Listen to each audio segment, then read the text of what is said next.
Keaton Mitchell is back. He is so back. And this is our revenge tour leader. Look at that guy. It's time for some revenge now. Revenge tour, revenge tour.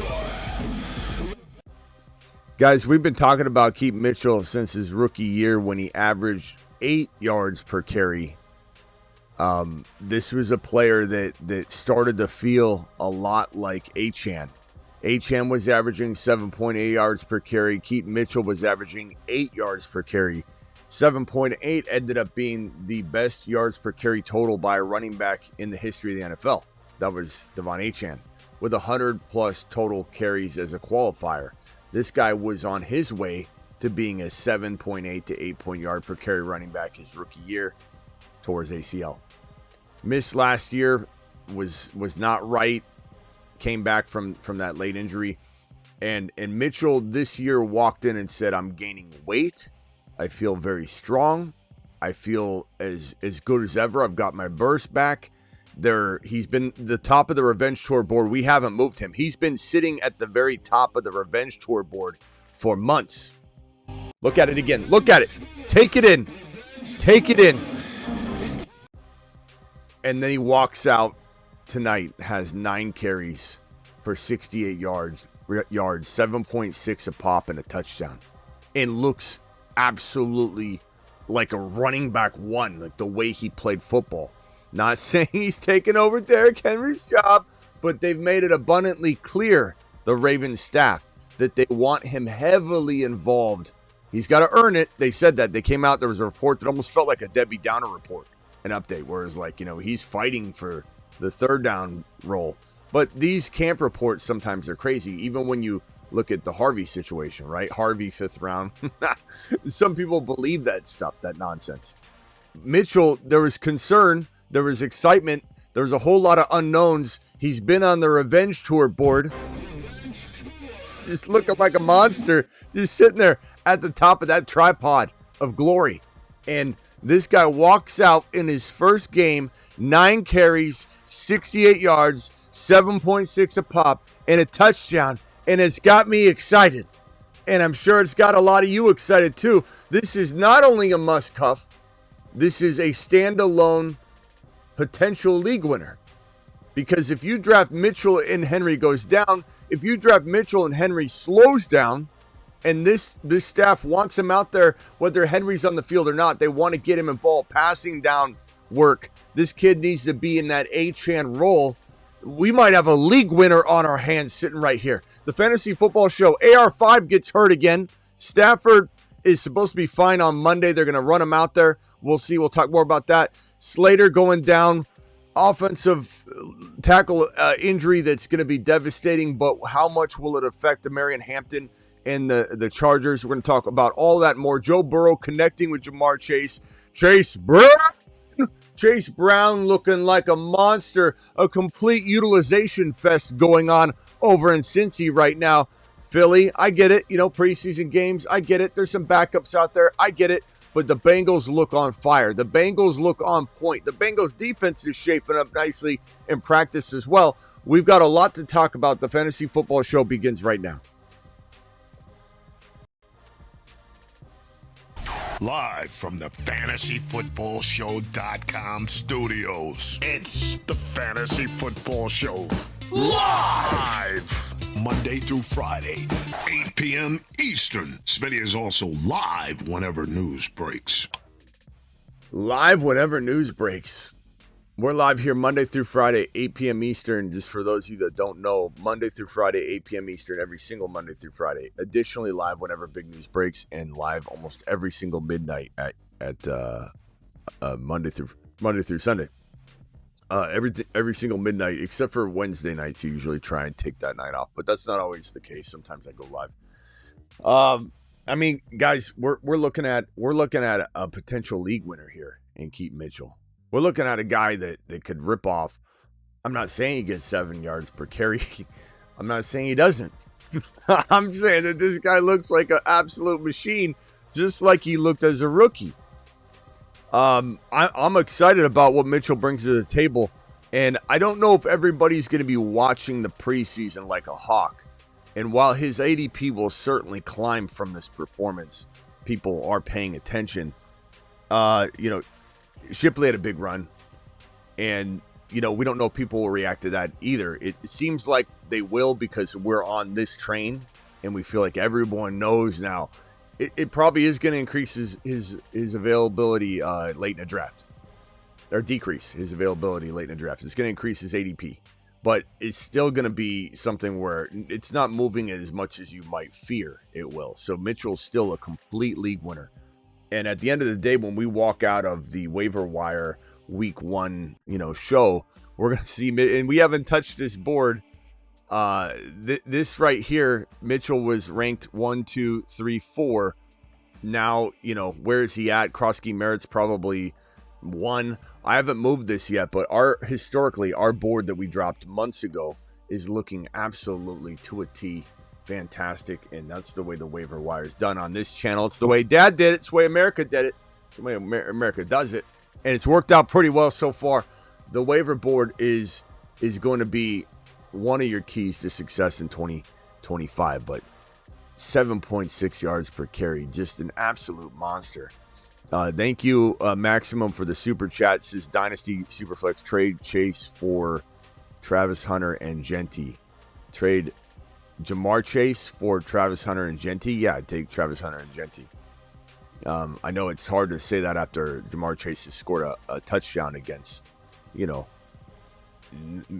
not the best, look, this is a game it's hard to judge. It's preseason. All the starters aren't out there. Like, don't get overexcited about something and say, oh, I'm going to turn down a Travis Hunter and Jamar Chase trade. That would be one of the easiest trades to pull off or pull the trigger on that I could cook up. 10-man PPR league, Jefferson, Achane, or Barkley. For me, this is a trick question because Achane goes a little further, but I'd rather have Achane. But if you can't trade down or you can't maneuver and you have to just pick those guys in this one spot, then I think I go Achane. But that's me. I worry about Jefferson's hamstring a little bit. I worry about the Minnesota passing attack. I worry about where JJ McCarthy is right now. And so for me, it's an easy call to just say, give me, but I don't know that I'm saying Achane. In a 10-man league, Achane could be your second round pick. Whether it's, you're picking the back-to-backs and then it doesn't matter, or if you're for second pick in the second round. To me, I'm going Genty. To me, Genty falls to 10 more often than he doesn't, but you never know. You'll be a fool to trade Chase for Hunter. Hey, Terry, who's trading Jamar Chase for Hunter? I'm just curious. Who's doing that? Who would do that, Terry? Nobody would do that. I think you're confused. Okay.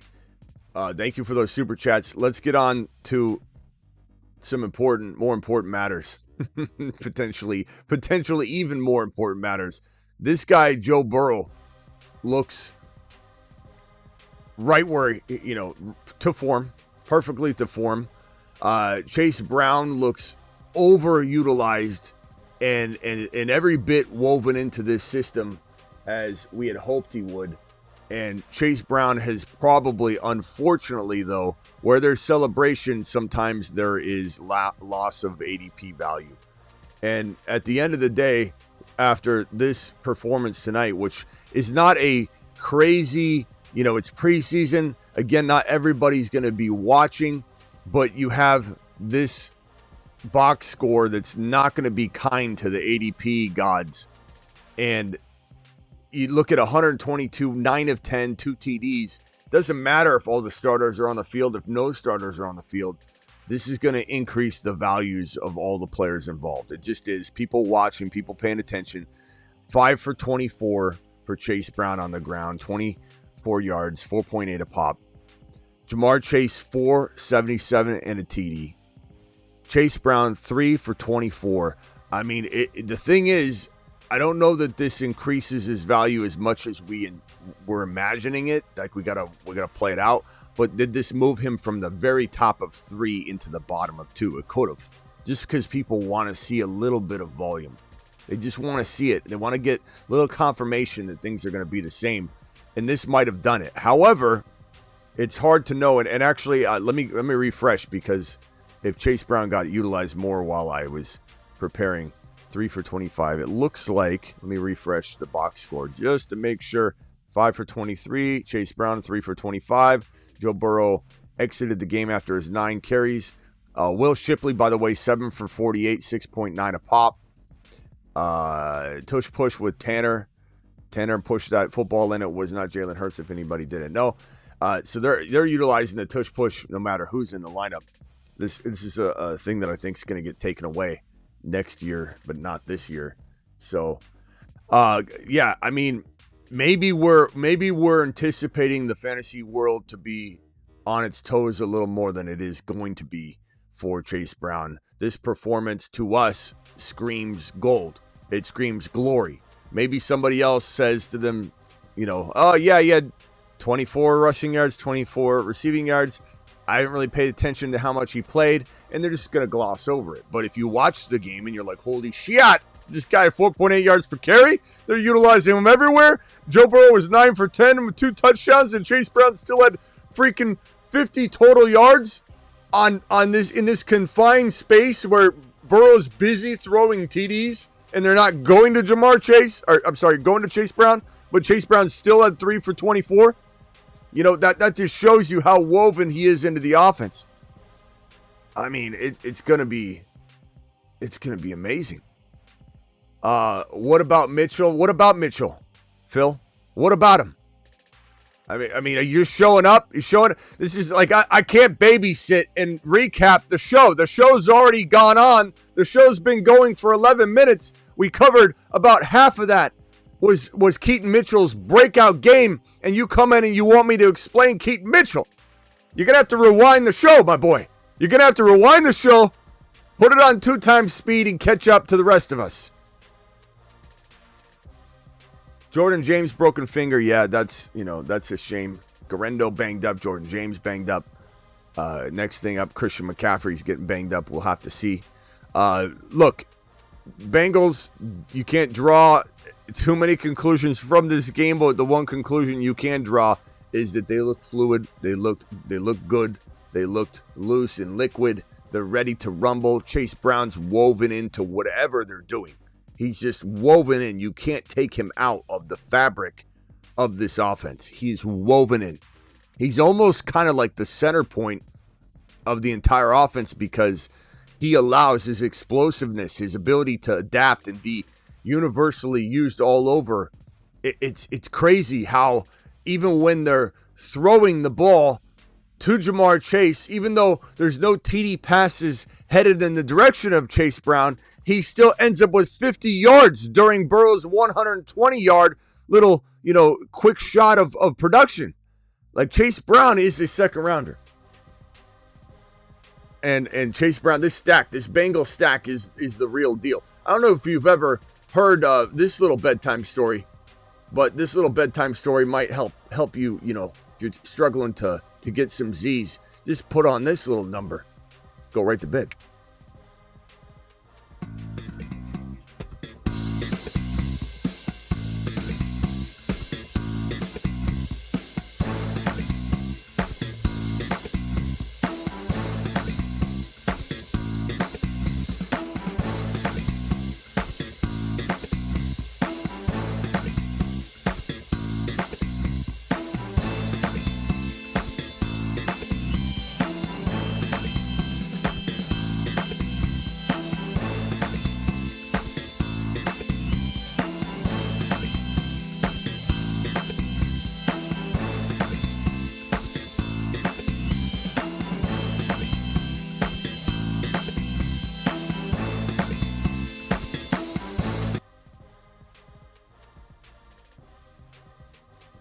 Gonna remember it.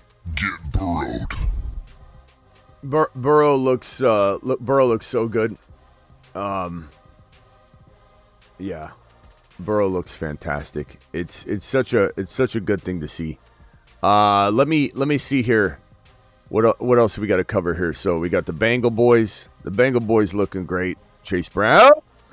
looking great. Oh, have you seen this number? If you can't get to sleep with that video, maybe you can get to sleep with this video. Just a thought. You know, a lot of people ask me to perform miracles on this channel. Smitty, make something amazing happen. And I say, you know what? I can. Watch this. Watch this right here. I'll take this and boom. And then out of nowhere, zoom in on this bad boy. Zoom in on that. They laughed when we said he was about to be an unstoppable force for all to see. With Chase Brown, get up, get down. With Chase Brown, get up, get down. With Chase Brown, get up, get down. With Chase Brown, Brown. Chase Brown looks so good, man. Looks so good. He's such a machine. He's such a multi-purpose, multifaceted, just agile monster that is just a utility knife of glory. We've got this unfortunate news of Slater. Let's talk about Hampton first, and then we'll move on to the other pieces. And then I got super chats that need to be answered. Don't worry, I'm going to answer those in order in which they're received and try and answer them sprinkled in. So after we hit this Slater news, we'll jump straight to those, then continue the news. But Hampton, and the offense took a little bit of a blow. Rashan Slater, offensive tackle, just signed his 4-year, $113 million extension last month, was carted off the practice field, suffered a season-ending patella tendon rupture. I know about patella tendon ruptures because I've had one. So I've had torn ACL. This is why your boy has all these models. This is why your boy's considered the best deep fake doctor on the internet when it comes to fantasy football that does not have a PhD or any sort of doctorate, but we do it live. And that's all that really matters on this channel. We do it live. Mashed potatoes! So if anybody can talk about patellar tendon ruptures or ACLs or knee injuries, I can. Do I have a degree in it? No. I have a fantasy football degree in it. And that fantasy football degree grants me authority to speak and tell you what is what. Now, patellar tendon ruptures, they sound bad. They are bad.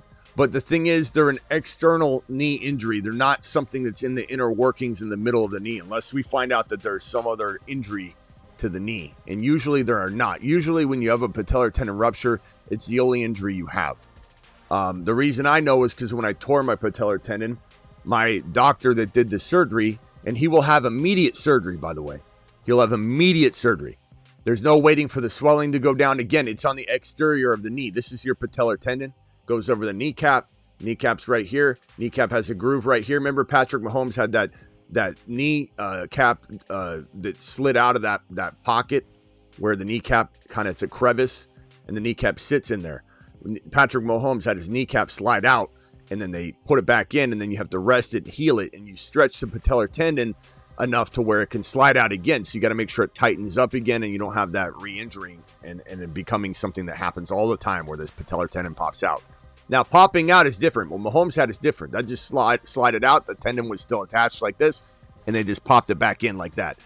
The rupture is when it tears completely. Usually tears right here at the bottom of the patellar tendon, right where the kneecap is. Now, the kneecap will stay attached to the top part of this patellar tendon in a lot of cases, and it'll snap up like a rubber band, and it'll sit like right here in your thigh. When I tore my patellar tendon and the kneecap, it tore here. It was floating right here on the side. You could see my kneecap like kind of in the lower part of my thigh. And I remember counting to 10. I was like, 1, 2, 3. If I push it in place, it'll be fine. And I'm thinking that maybe mine happened like Mahomes, where it slid to the side or something. I wasn't sure, but it had ruptured at the bottom. So these require immediate surgeries because you can't let that patellar tendon stretch or retract. Because then what you have is you're trying to get a perfect pliability of it you stitch it back on, which they do, onto the kneecap, they put it back in place, they stitch it on, and then it heals like that, and then it takes about 3-4 months before you can run. Now at his size, it might be different. Every player is going to be different, the amount of weight you have on your knee, but you could literally be back to jogging in 6 to 8 months. Not saying he plays this year. I'm just saying this is not like an ACL where it's 9 months to a year. And I know they rush those timetables a lot. They really shouldn't for the longevity of the knee, to be honest. But it's not something that's inside the middle of the knee. With an ACL, they got to take the ACL out. You can see the ACL and the PCL crossing in the back of this model, but it's in the center of the knee. When you tear an ACL, they got to take it out. They got to drill holes, damage the bone, damage the knee, put a piece of your patellar tendon. They cut a window out of this healthy patellar tendon when it is healthy, and stick it in there, and then it dies and becomes from a tendon, patellar tendon, dies and turns into the feel of a ligament. And it takes time. And this is why I was concerned about Stefon Diggs, and I still am a little bit, that he pushed it, because that not only does that patellar tendon need to die and turn into a ligament, it takes for that patellar tendon to stick into the bone, the holes that you drill and the screws you put in there. It takes 5 to 6 months for that graft, they call it, to hold in the bone and not be capable of being pulled out or sliding out a little bit. And even though you might say, well, Diggs looks fine. Yeah, but what if he's stretching and pulling that ACL slightly out because he's running too hard and the graft hasn't taken? So there's a little bit of risk for me for Diggs to re-tear the same knee this coming season. I'm not sure when he'll be out of the woods in my book. I mean, he just might never have, cut wrong or get hit there, and he'll be fine. But I'm worried about that. With Slater, again, they're going to do this surgery immediately, because if you were to let this bottom piece of the tendon, wherever it tore, it's probably torn here, and while it's floating down here, and the kneecap and the top part is floating up here, as it's sitting there, it's retracting, it's shrinking, it's shriveling. And there's no waiting for it, the swelling, because it's out exterior. They go in and they fix it ASAP, maybe within 24 to 48 hours. Now, if they don't, he needs new doctors.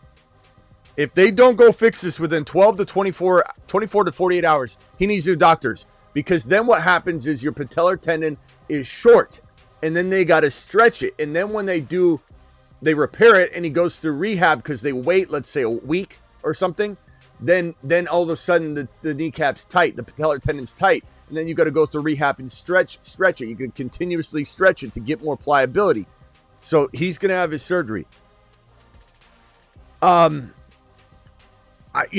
does this affect Hampton? It affects him, but this is still a unit that's going to block really well. You still got you could argue pieces of this offensive line that could be argued to be as good as anybody's offensive line in parts and sections. I think, Alt is so good. They move him back. What goes on there, it's hard to say, but they're going to block for Hampton. But will it be an adjustment? Will there be some issues? Maybe. Will he have, let's say, instead of 4.8 yards per carry now, will he start off the first month of football getting 4.5? I can't, we'll never know. We'll never be able to measure that. We'll never be able to say. But this is just something we're going to have to accept as, okay, you're either on board that this doesn't change much for you. He's still a stud. He's still getting fully fed. And there's people, I saw one person's message that they're dropping him back into the 4th rounder. Come on. Like, this is one of those pieces of news that might move him back into 3. And that's good, because it protects us into having to put him in the 2nd round value range. So let's hope that does do that. Yeah, I mean, look, Hampton. Yeah, this is going to be a player I continue to draft.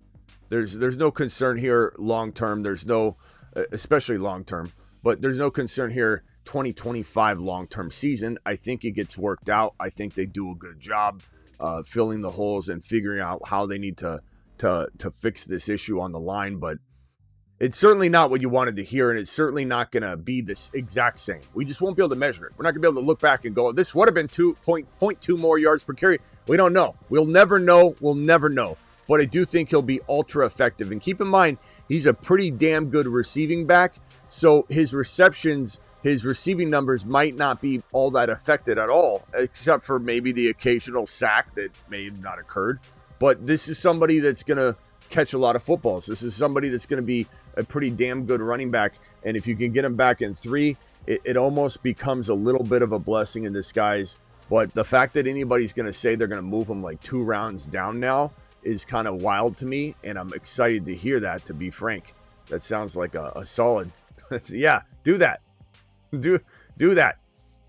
Jawan Jennings. Oh, I said I get to the super chats. Let me get to the super chats. Real quickly, before we get to the super chats, let me just say this. There's a lot of people talking up Emeka Egbuka now that are real late to the party. Real late to the party. A lot of people calling him breakout and, oh my God, I like Emeka Egbuka. It's like, don't try and get on this train now. The train's full. The train doors have been closed for months. Emeka Egbuka is this show's breakout call. No one else's. You don't get to call this call. This has been this show's train that's been conducted. This has been my unquestioned, never wavered number 2 wide receiver in this draft class that contend with Travis Hunter for the number 1 spot. This has never been a wavering situation, and the people trying to claim this, that they created this train, yeah, good luck. You can maybe hang on to the back of the caboose on the outside, but we ain't let you in the train. This is Emeka Egbuka country, and he's looking better every single day. This is a top 12 wide receiver, and it's going to be unbelievable. Can't wait. Let him cook.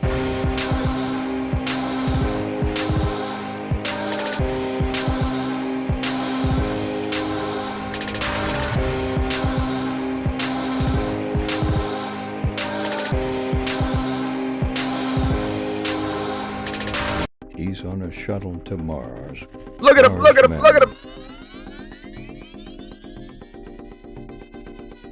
Loads dropping and spinning aimlessly in space. Can you imagine not seeing some of these things coming? I mean, we come in here with magnifying glasses. We dig into the weeds, even with the Naji Harris thing. You know, I know Ron came in all hot earlier, but look, we've called this stuff to a T. And who's the most fantastic looking surprise of the day? Who?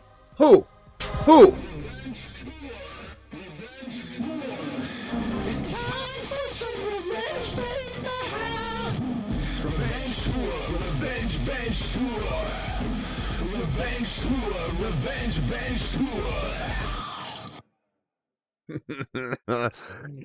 Oh, who's this Keaton Mitchell guy? He's back? I didn't know that. Well, you don't watch this show. I mean, good God. We've been nailing this shit like crazy. Let's get these super chats up in this mug. Wait till JCM shows tomorrow. Yeah, that's going to be another one. People didn't know who Bill was till we told them. Bill to the moon. Ja'Cory Krosky Merritt, for those that are late to the party, we've been talking about. We've been talking about Ja'Cory Krosky Merritt for forever. This guy is such a monster, Ja'Cory. Look at this midseason monster list. Milton, the fact that I even have to tell people about Milton still is funny to me. Oh, the backup? He's not going to do that. Especially when I talk to my buddies. I'm like, Milton's going to be the starter at some point. They're like, what are you, Milton? Milton's a backup. Why would they get rid of him in New England if he was that good? Why was Kurt Warner available for so long? Milrow taking the job. How long does it take Milrow? 2-3 games. We've been shouting from the rooftops. How long we got to do it? These two guys will be newcomers into the top 12 QBs, and we've already got a seat at the table for them. People are just catching up. Ray Davis. You got James Cook. James. Oh, James. Your job is on the line. Bigsby running with the first team. The offense, the rushing attack goes through Bigsby is what the reports say right now. Jaden Blue did injure his ankle today. We haven't gone over that yet, but we will. But he appears to be, he didn't have a severe injury. So And he isn't expected to start week 1 anyway, so I'm not worried about that one single bit as long as he avoided some sort of, catastrophic injury. He's still taking over at some point. Charbonnet, we know what he is. Scadaboo's banged up right now.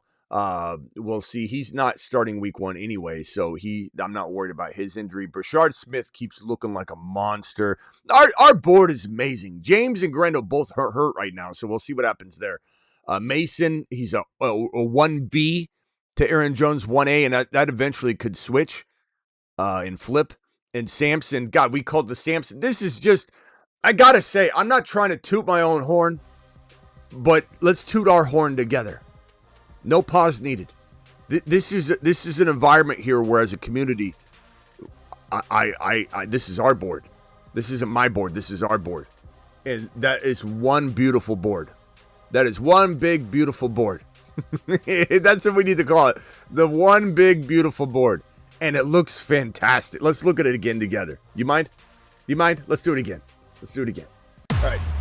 There is the one big beautiful board. It looks so fantastic. There's not much on it that doesn't even jive.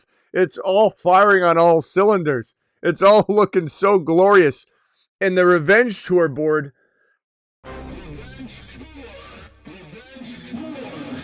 It's time for some revenge, baby. Revenge tour, revenge tour. Revenge tour, revenge tour. I mean, it just looks fantastic. We just smashing. And Mitchell might go on the midseason or on the Moon Man list. He was on the Moon Man list, and then we just graduated him a couple months ago to the leader of the midseason monster board. And look at him now. Pick a side. 12-man PPR. Bijan. It's so hard to say. It's still frustrating to me that Bijan. I feel like it's like a nightmare. It's a nightmare that I would have. I wake up and go, Smitty. Smitty, are you crying? No, I'm just a little rattled, okay? I had a bad dream. That I had to say Bijan after 3 years of saying Bijan. And it really hurts. It's really hard. It was such a bad dream. I feel like it's a bad dream. Bijan, Bucky, Garrett Wilson, Rashee Rice, Mahomes. God, this is a big trade, bro. What a mouthful. Or CD, Bucky, Allen. Or I guess it's just a lineup. CD, Bucky, Allen, Rashee Rice, Harvey.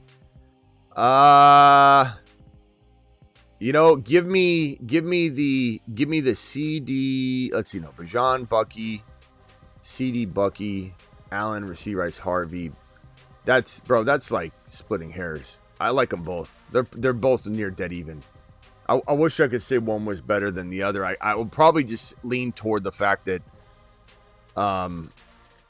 Mahomes and Harvey,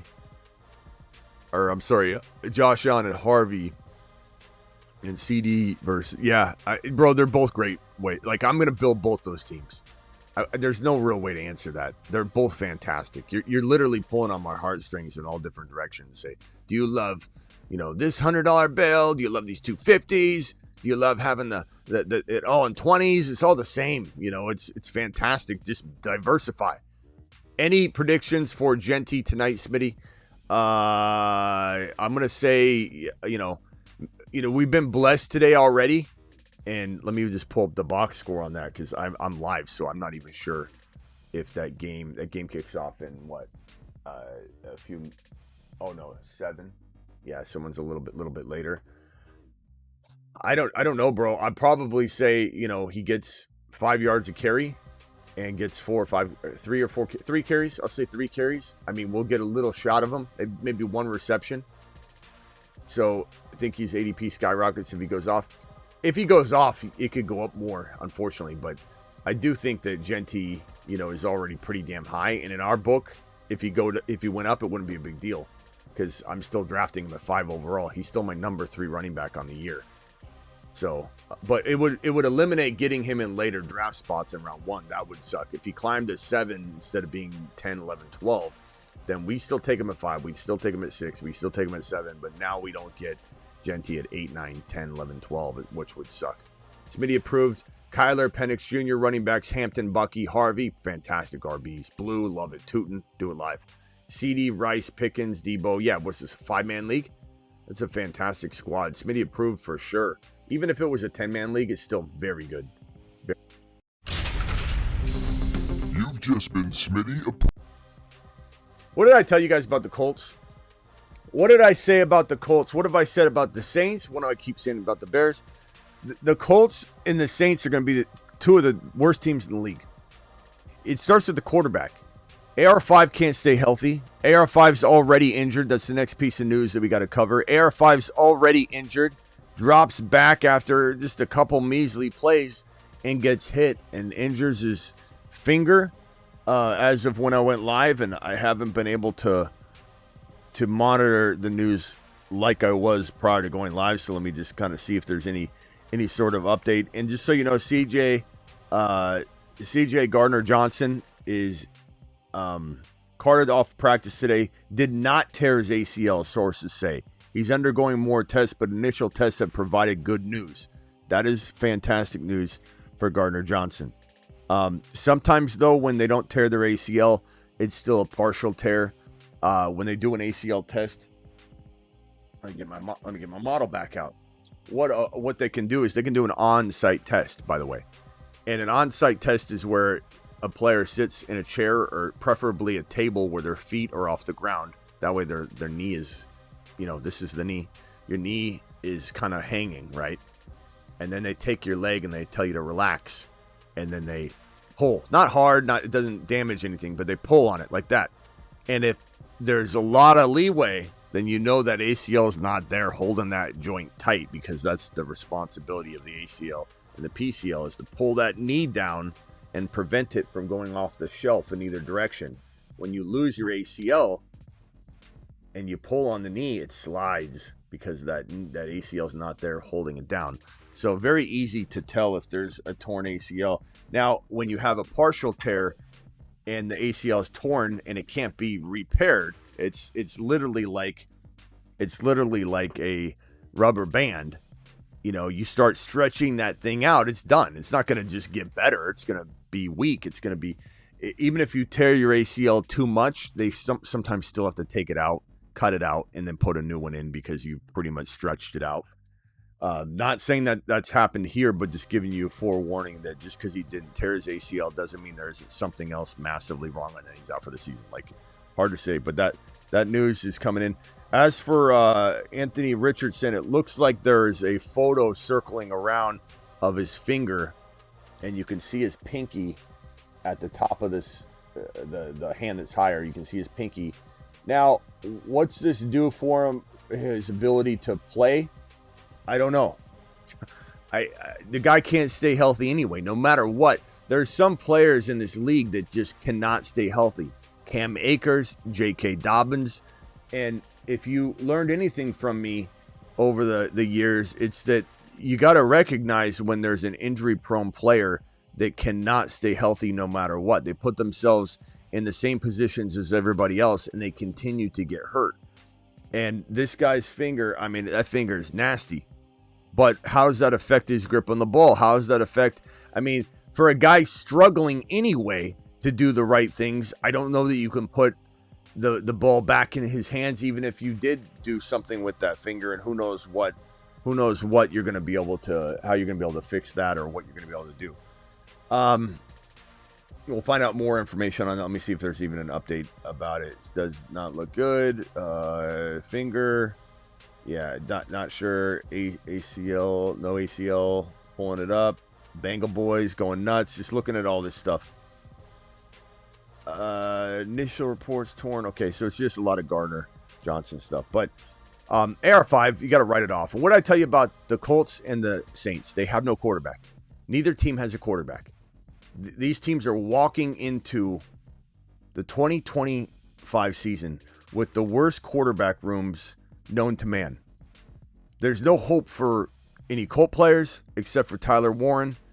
There's no hope, and he's going to get blanketed by Danny Dimes and probably get good production.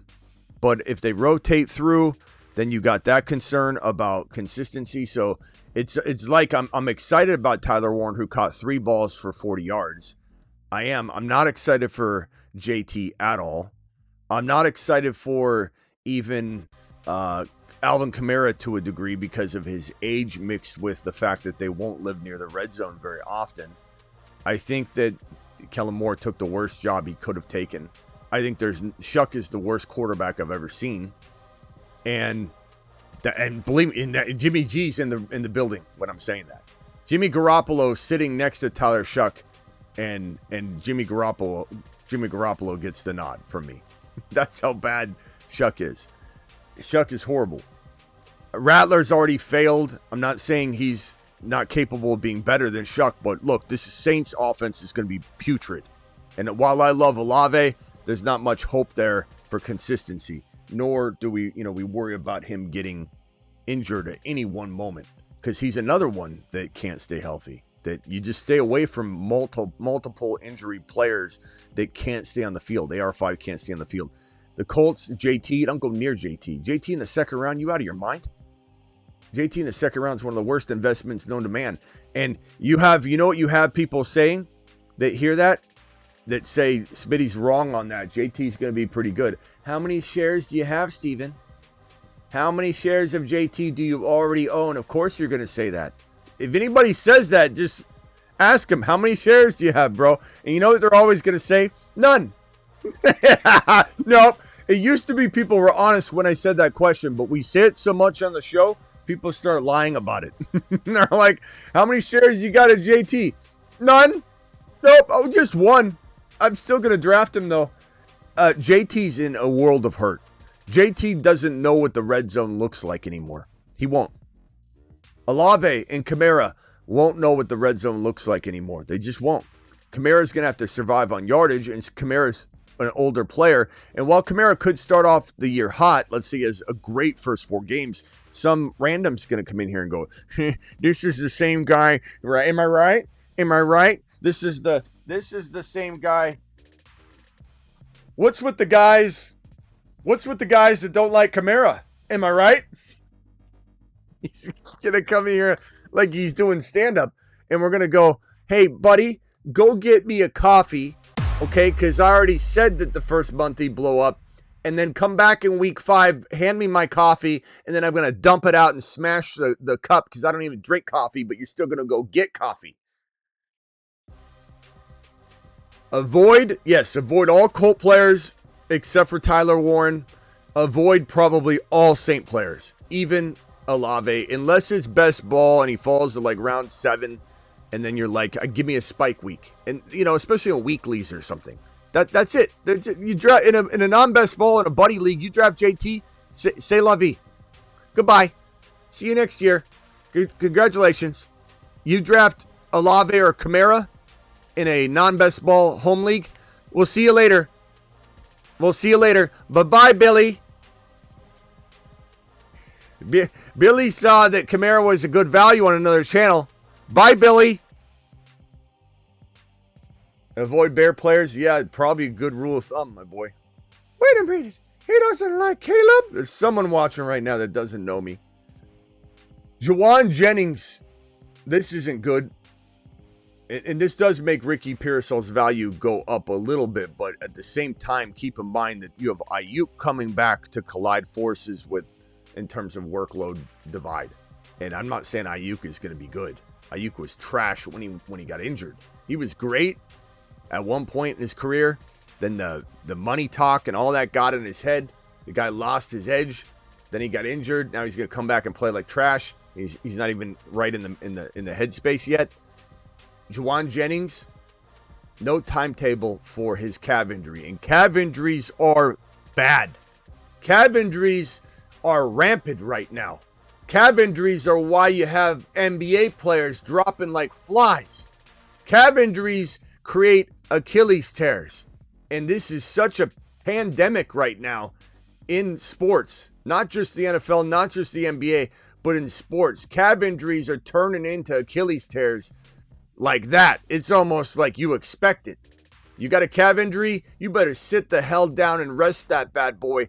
But even so, sometimes, I would say not in the case of Jennings, but with an older player, there's an underlying problem at hand. Christian McCaffrey, i.e. Christian McCaffrey. There's an underlying problem at hand. Your calf is a warning sign, a warning signal of sorts. It is the tower, the air traffic control tower of your lower body. And it's saying, warning, warning, panic time. It is time to start getting concerned, my boy. Alert. Alert. Panic mode initiated. When an older player struggles with chronic calf issues, your calf is your warning sign. It's your brake pads when they start squeaking and squealing. It's not because you're down to metal. It's because you have a warning piece of the brake pad that is the squealer, whatever you want to call it. Everybody in different parts of the country call it something else. The screamer, the squealer. When your brake pad ends up going down to a I need to replace it territory, you have the brake pad right here. You have this little squealer, right? And it's sitting right there. And so when the brake pad, and here's this going here, you're wearing it down, you're braking, you're just doing the good old braking thing. And then it gets down to the squealer, and the squealer's taller than the actual brake pad. You still got time, right? The sound you're hearing is this squealer. This is what your calf is. Your calf injury is doing the same thing. Your calf is saying, I have a problem, Houston. And this Achilles is about to blow. The calf injury is the indicator in older players of Achilles tears. And in younger players too. Not always the same, but not always as much. But it is something you have to worry about. Jennings, I wouldn't touch him with a 10-foot pole right now. And that does make Ricky Pearsall more attractive this year. But at the same time, at some point, they're all going to be there. Kittle's there. Christian McCaffrey's there. Ayuk will be back just muddying it up, even if he's not that good. Jennings will be back, muddying it up. But early on, it's still going to be, Jennings will be pretty solid. This right here, again, Matthew Stafford, we've talked about this. We've had this pegged pretty good. The news has kind of gone like this with it in terms of the outlook or the concern factor. But McVay continues to say that Matthew Stafford will work out before their preseason game on Saturday. If all goes well, he'll practice on Monday. Progress. And as I mentioned, what Stafford's going through is not something that is of dire concern in that he needs to repair something that can be repaired right now, or that he's at risk of something specific. He could injure the entire back at any moment, but he's an older player, and his strength isn't there right now, his strength and conditioning. But keep in mind that the issue here is the overlying deterioration of his back and the soreness and the power.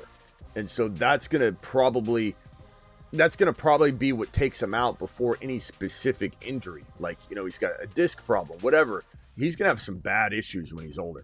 There's no doubt about it. But I'm not worried necessarily about this year. I think it's going to be one of those seasons where, look, this offensive line is healthy. You've got Kyren Williams there just laying people out. One of the best pass pro running backs in the game right now. That's one thing that if anybody runs their mouth about Kyren and they don't listen to the show, they don't listen to the contract, which says he's guaranteed.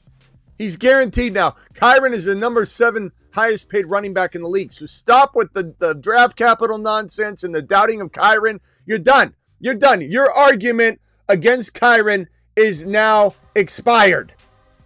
Expired. You're done.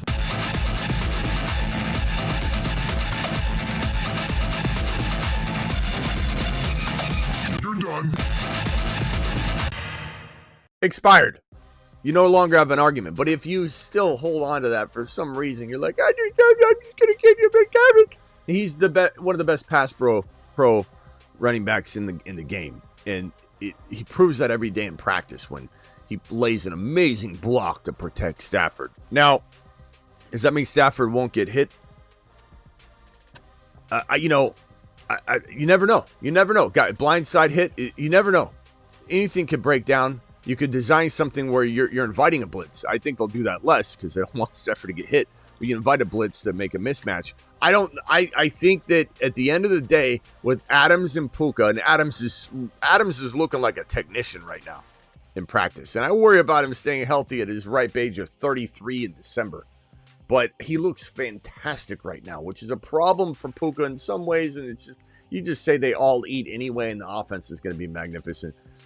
But it's like, I think Stafford's going to have an easier time staying healthy this year and maybe dealing with a back issue than he ever was able to in the past. So I'm not really worried about Stafford. And just to address this real quickly, because, you know, we've got people that just don't know better, and it's fine. I'm here to explain it to you. But RJ Harvey, let me get these. Keaton Mitchell stats are overshadowing everybody right now. Get out of the way, Keaton Mitchell. You've had, I mean, just because you're one of the more secret weapon running backs in fantasy football doesn't mean you have to cover up RJ Harvey. Move him over there. Broncos unofficial depth chart listed J.K. Dobbins as a starter and RJ Harvey is running back 5, and people got their panties in a bunch. And all the RJ Harvey haters came in going, I told you I just have to have some good news for me because Harvey's been looking so good. And his coach talks him up every second. I needed this, Smitty. I needed some negativity on Harvey so I could feel whole at night. I needed to, Smitty. Yeah, the Joker. Harvey is the Joker. Harvey is the Joker.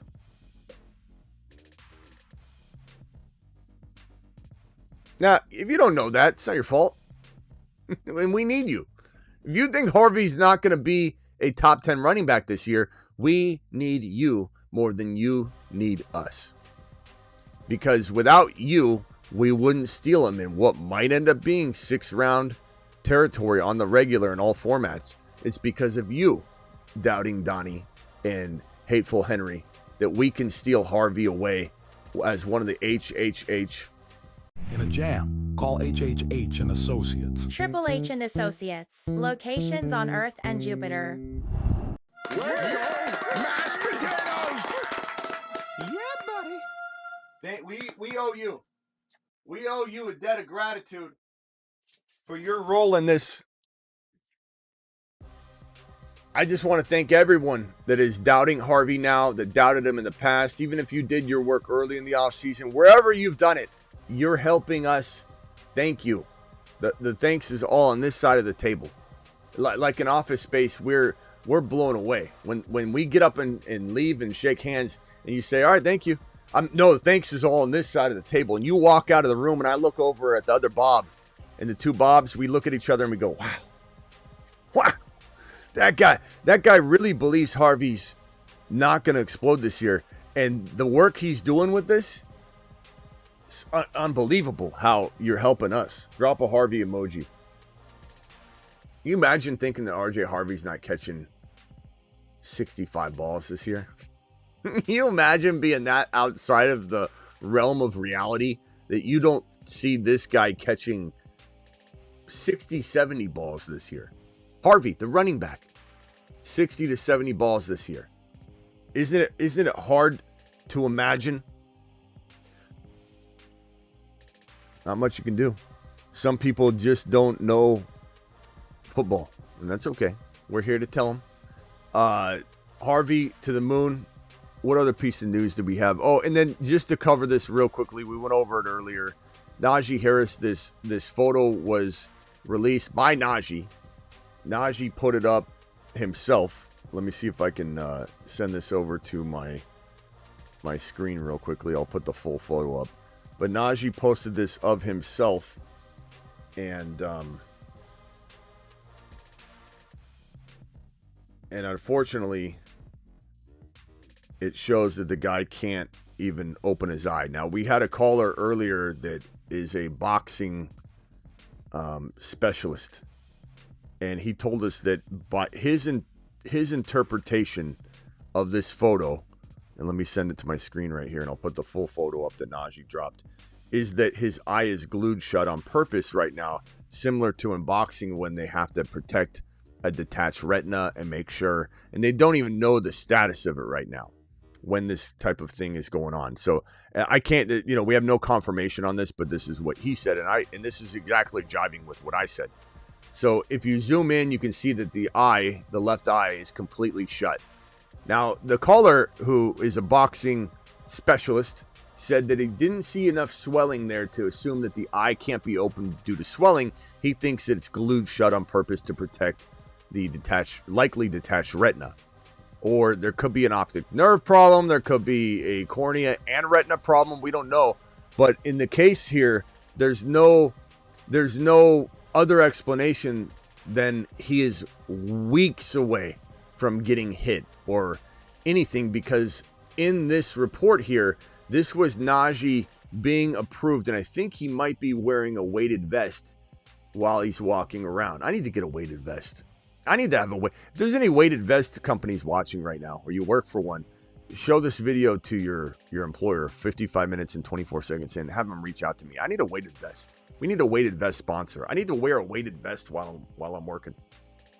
I think we need to make that a thing. Naji's wearing a weighted vest and doing walking laps.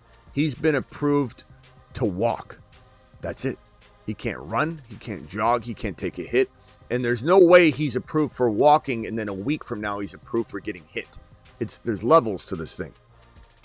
And so this is a player that is probably, if we're lucky, we see him in week 1, but he's so far behind, he's not grabbing anything back from Hampton. He's getting all the scraps. He's the now handcuffed to Hampton. And like I said earlier, if anybody thinks, oh, well, Naji's going to steal some of this and steal some of that, you bet he is, because every running back has a backup. And if the team runs 472 times and you subtract 255, let's say Hampton gets 255 carries because you plan on having him catch a lot of balls, 40, 45 receptions minimum. That's 217 leftover carries. 217. 255 go to Hampton. 200 plus are still available. Is that Vidal? Is that a combo of Vidal and Harris? Doesn't matter. That's backup running back work that needs to be taken care of so that our boy can stay healthy. Now, so I'm not worried about this at all. This is like Hampton is the starter. Naji's going to have to fight to become the backup. And that's all there is to it.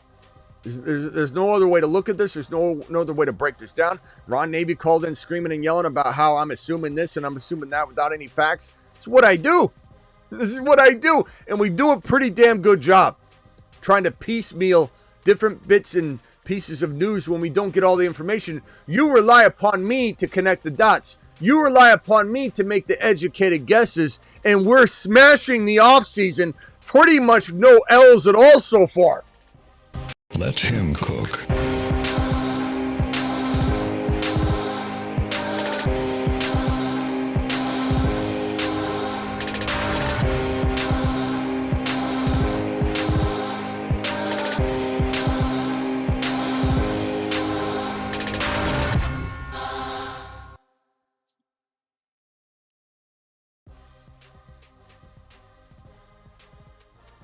Hampton to the moon. Slater thing, it sucks. It is what it is, but not going to knock him out of my, top 30. It's just not. Super chats real quickly, and then we'll go to some phone calls. Would you traded for Olave in Dynasty for the low? If so, what would you give up? I mean, Dub, first of all, would you traded for Olave in Dynasty for the low? Would I buy Olave on the low? Is that what you're asking? Would I trade for?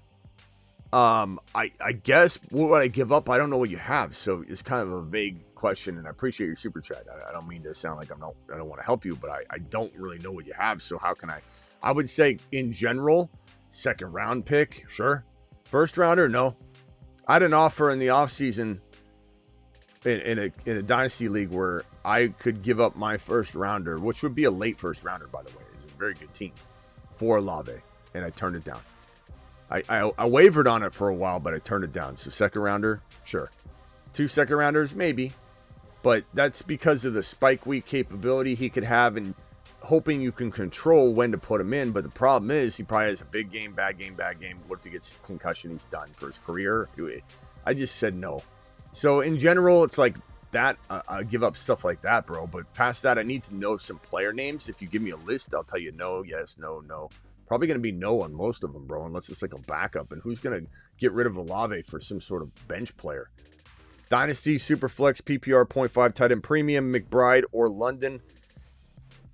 If it was full tight end premium, full point tight end premium, I'd probably say, you know, McBride for sure. And Bowers, they both go like end of the first round. This is a kind of thing of where you say, Coble, do you believe in Evan Ingram? Coble, do you believe in Laporta? Coble, do you believe in Kelsey and Ingram? And if you do, you might clean up at that and then get the London value and you know, make out like a bandit.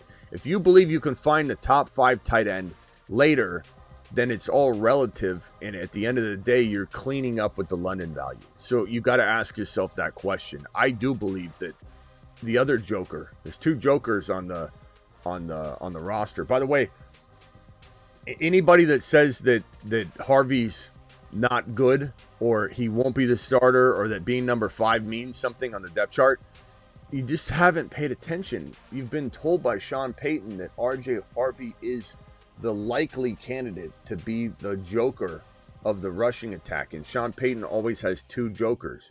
He has 1 tight end joker and 1 running back joker. And joker just means that they're a versatile receiver that can do everything. Line up everywhere, catch balls in aggressive fashions. Be a joker. It's a term that he uses and is coined, and it just means that they're going to be a passing reception phenom. So when he says RJ Harvey's my lead candidate joker, that means he's catching 60, 70 footballs. And people that say he's not catching 67, you don't know football.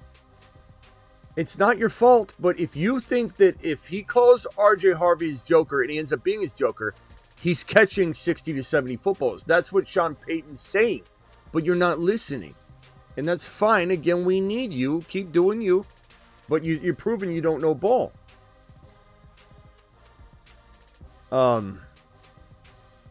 London and go get Ingram. That's going to be my approach to it. Although, you know, London's gone, and then we start having a different conversation about how, yeah, McBride's pretty damn good there. Why would Harvey have to do pass pro when the play is designed to go to him? That's what I tell people every day, BBQ. This is what Sean Payton said out of his own mouth when a reporter said he can't block, because that's what the uneducated person's going to say on this subject matter is, he can't block. They're not going to be able to have him on the field. A reporter already asked that direct question to Sean Payton, but the hater in the chat is going to ignore it. They're just going to be like, yeah, I know more than Sean Payton on this topic. I'm going to go ahead and go with what I say. Sean Payton already addressed it.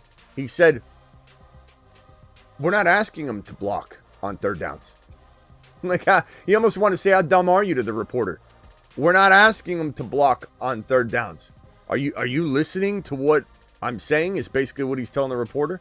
And the person in the chat that's saying he's not going to be on 3rd downs because he's got to work on his blocking.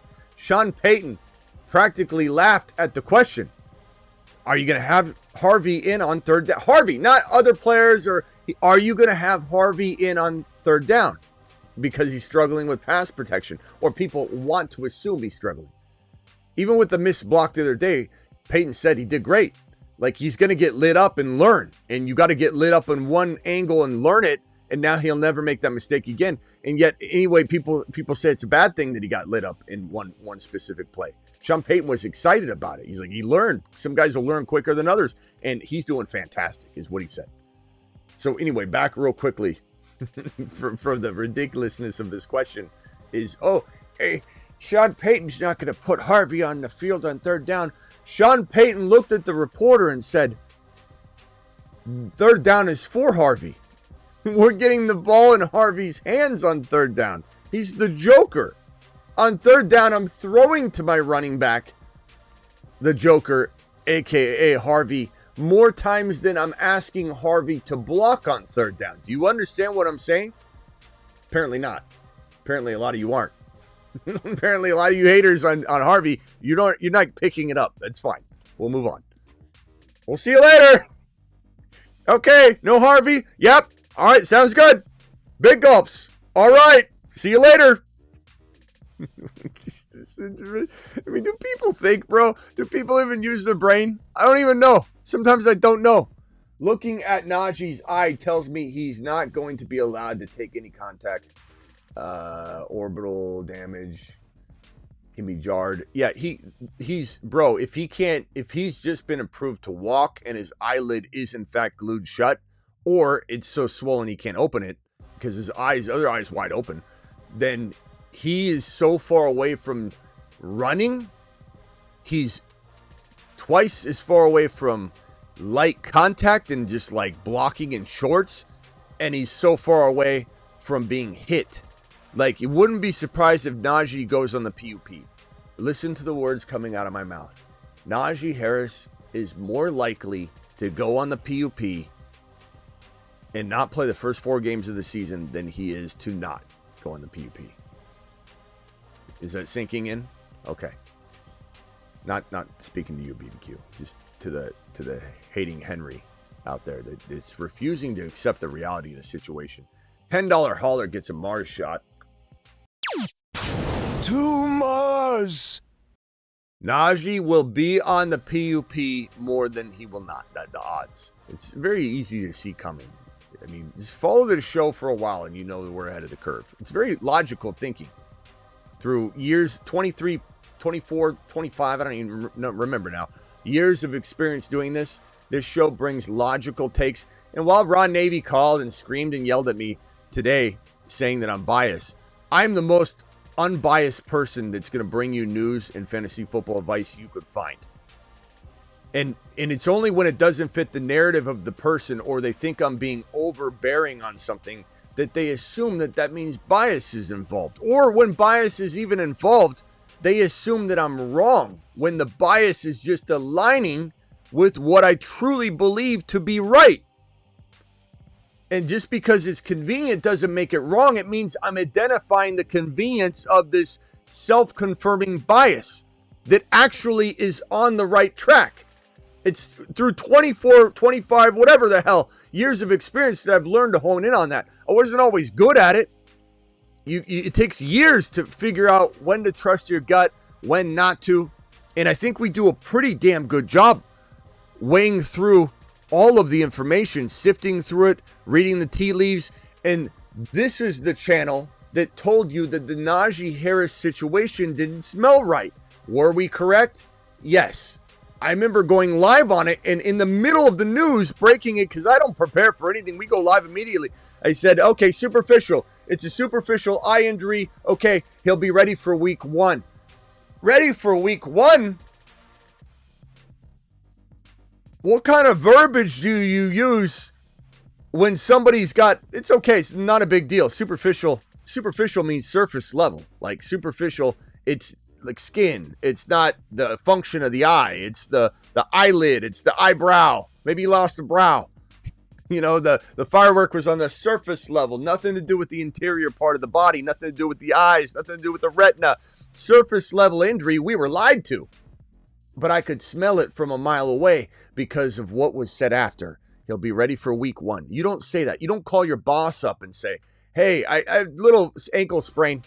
You know, not a big deal. It's, you know, Thursday, works Monday, right? You have Friday, Saturday, Sunday off. And you're talking to your boss and you're like, yeah, sprained my ankle is real minor.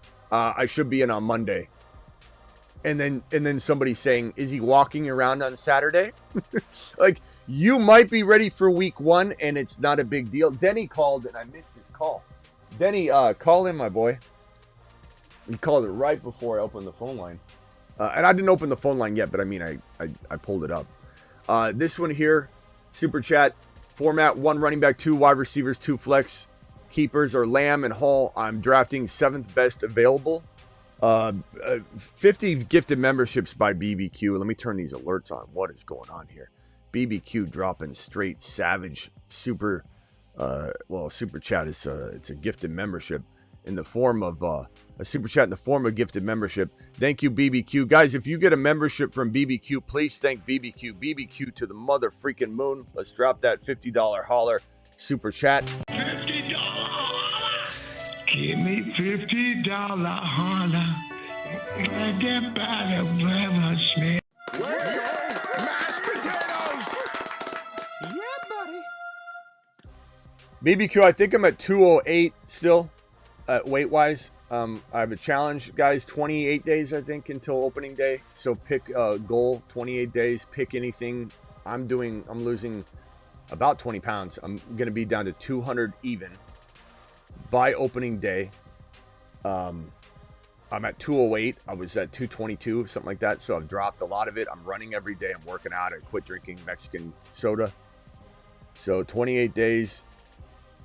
Do it live. Pick something. And if you don't start until tomorrow, then it's a 27-day challenge. If you don't start till day 20, it's a 20-day challenge. You can do a 5-day challenge. Like Travis said last night, if you miss out and it's like a 1-day challenge, you just carry it over. Just keep continuing to do it. Thank you, Burrow. Appreciate you, my boy. Okay, this right here, BBQ drop, straight savage fire. Look at all these memberships coming through. 50 gifted memberships. You got to be out of your mind. Love it.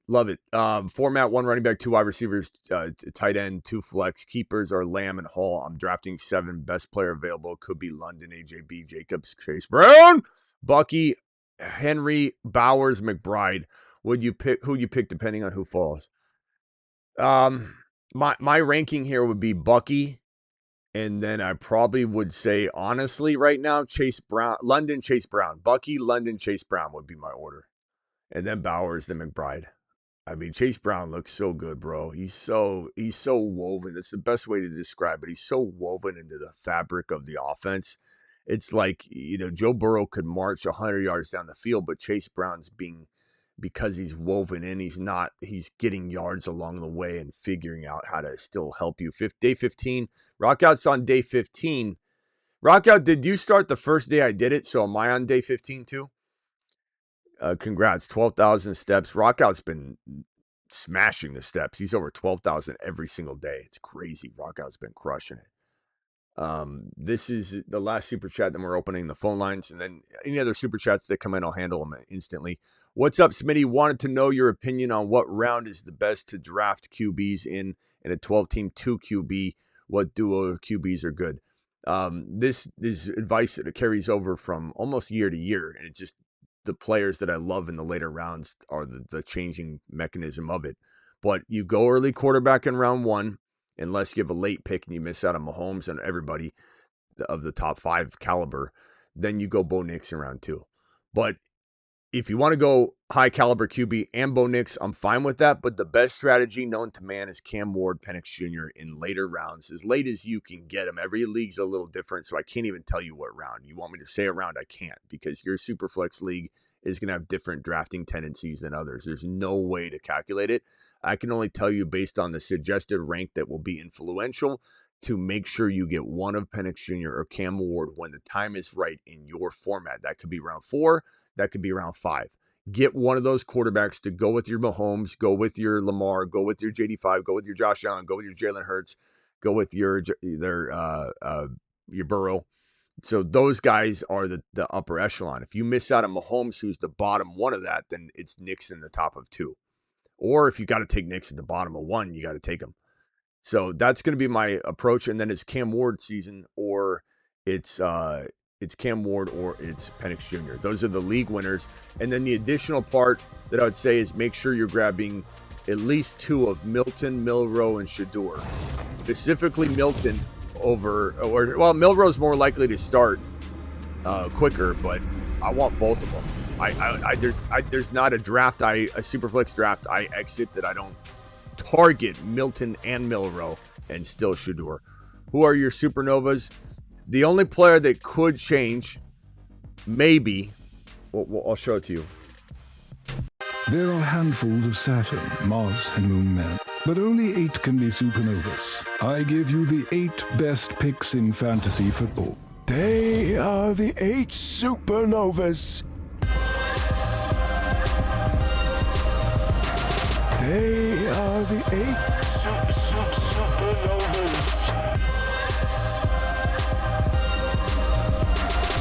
the hateful eight. Supernovas. I'm looking at the eight supernovas.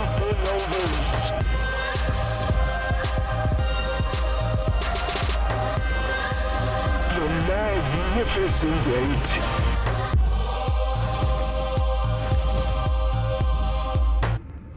So what I think I might do with the supernovas is, and this might be the thing that I do with also the Jupiter men.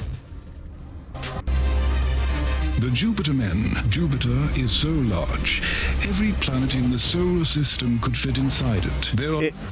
In the case of the supernovas and the Jupiter men, I may end up removing Neighbors, but putting him on his own Andromeda Galaxy board, so that everyone knows he's literally the next Jamar Chase. And that's the way I feel. It's the way I've felt all off season. If you look up here, Neighbors wide receiver 1. So there's no confusion about how much I love Neighbors. There's no confusion about any of that. But you got to keep in mind that this toe injury is a concern for the later part of the season, no matter what he looks like in week 1. You know, some clown's going to come in here and be like, he looks like the number 1 wide receiver and it's through 4 weeks. Yeah, it's exactly what I told you would happen. So go get us a coffee, come back. We're telling you Neighbors is going to look like the number 1 wide receiver at times.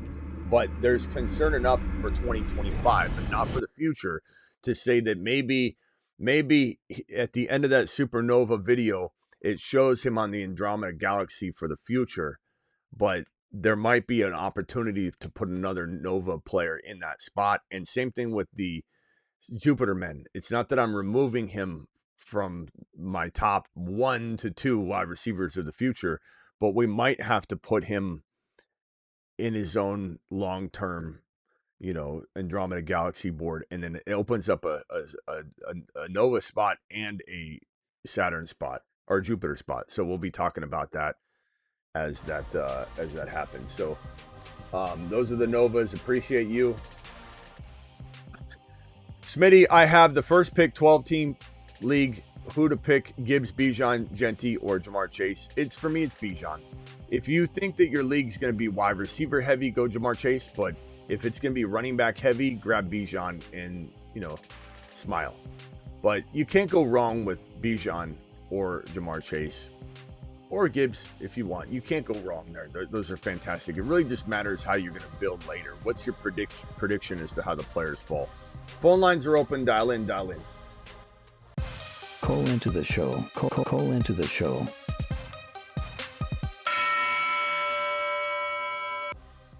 Somebody in the chat said Milton. Let me just put this on here, because bro, when you say this, I'm not trying to, call you out on the. Hold on one second. Let me merge these calls in here. Hang tight. Mute yourself real quickly. Mute yourself real quickly. Let me merge everybody into the building here. Hang tight. All right, we should have everybody on the same. Everybody mute yourself. I'll be right with you. The first person up is going to be Terry. So Terry, hang tight. There was somebody that said Milton is. What'd you say, bro? I mean, you said it, not me. So let me put Travis on hold here. Travis, hang tight real quickly. Let me put Travis in here. All right, he said, what did he say? He said Milton is busted. Dude, you only want Milrow. Milton is fine. He's actually not even injured anymore. There was a slight concern that he ended up injuring his hand or finger hand area, and he's fine. He avoided a catastrophe, thank God. But that's inaccurate. So I just wanted to correct your message, because your message couldn't be more off base. Milton is a freaking league winner, a dynasty gem, if you will. And it's not that I don't love Dak Prescott. I love Dak Prescott. And I think Dak is going to ball out this year. No doubt about it. But that doesn't mean that the two things can't coexist, that Milton's better than Dak.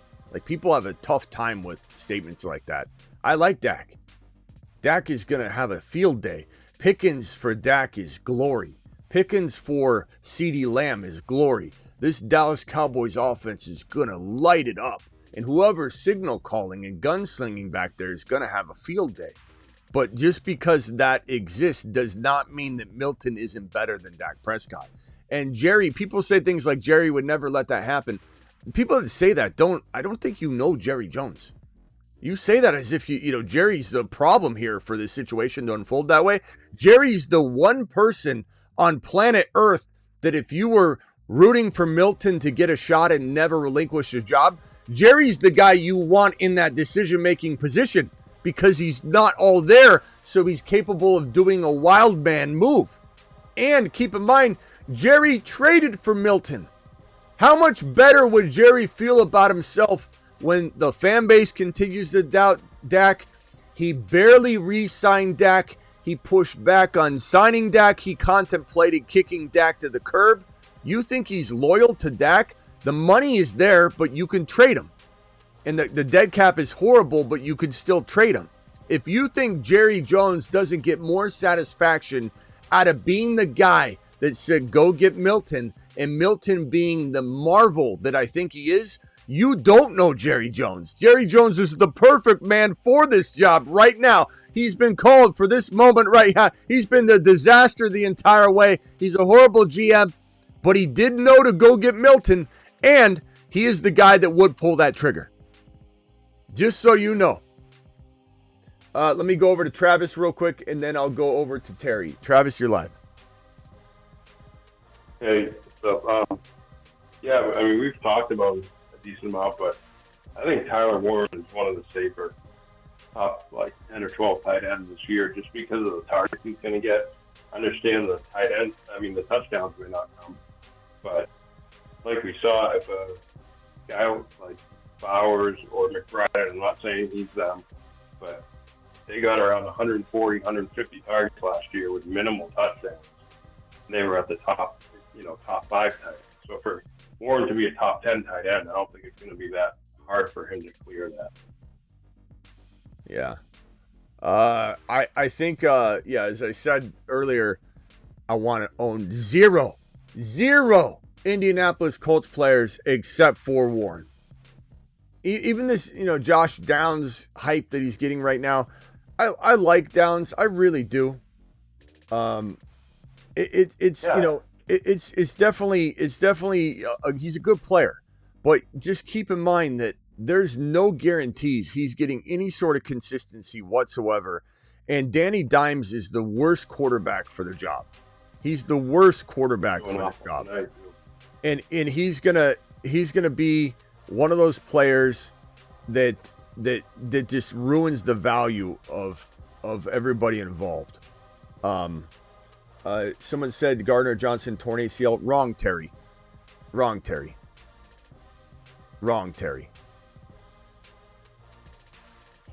Wrong, Terry. Is that the Terry on the phone line right now? Hey, Terry, is this you? Terry, you're live. Hey, phone line Terry, you're live. Let me guess, this is your mom. This might be your mom's name on the line. 832, you're live. Hey, Smitty, this is Gabe. Why does it say Terry, Gabe? I have no idea. Why would it say Terry? I have no idea. Talking to. It says Terry, but okay. All right, Gabe. What can I help you with? Anti-Terry. Oh, man, I don't know why you said what's it called? Real quick, I'm in a 2-man limited keeper. My 2 keepers are Puka and Nico. My question to you was, I was offered Achane for Puka, and I kind of want to pull the trigger on it. Should I do it or no? I think you can get more. Maybe not. I mean, look, Achane's got close to that value, but I try and get more if I can, but I mean, you just got to talk Puka up, man. I don't know. At the end of the day, though, it's so even. Like if I was on the clock, and I couldn't make I'm not drafting Puka to then try and count on trading him for. I just take the guy I want. I'd rather have Achane. I'd rather have Bucky by a small margin. I'd rather have London. in the Yeah, it's just what he has on his team that he's a locked in keep. So I was like, I kind of want that solidified RB1. I mean, I don't mind taking Hampton as my RB1, but I would love to have like an Achan or even a Gibbs. But the guy that has Gibbs is not willing to trade him. So it's kind of I'm okay. I'm okay with either side. There's nothing wrong with wanting Achan over Puka or Puka over Achan. There really isn't. Do you think I should just go ahead if I feel it? If you feel like it's the best thing for your team balance-wise, sure. Okay. There's All right, nothing wrong. There's nothing wrong. I mean, Achan's a mom. My name is Gabe. I don't know why I would say Terry on there. Just next time you see it, have it says Gabe on there. Is your mom or your dad named Terry? My dad, but I've had this number for a long time.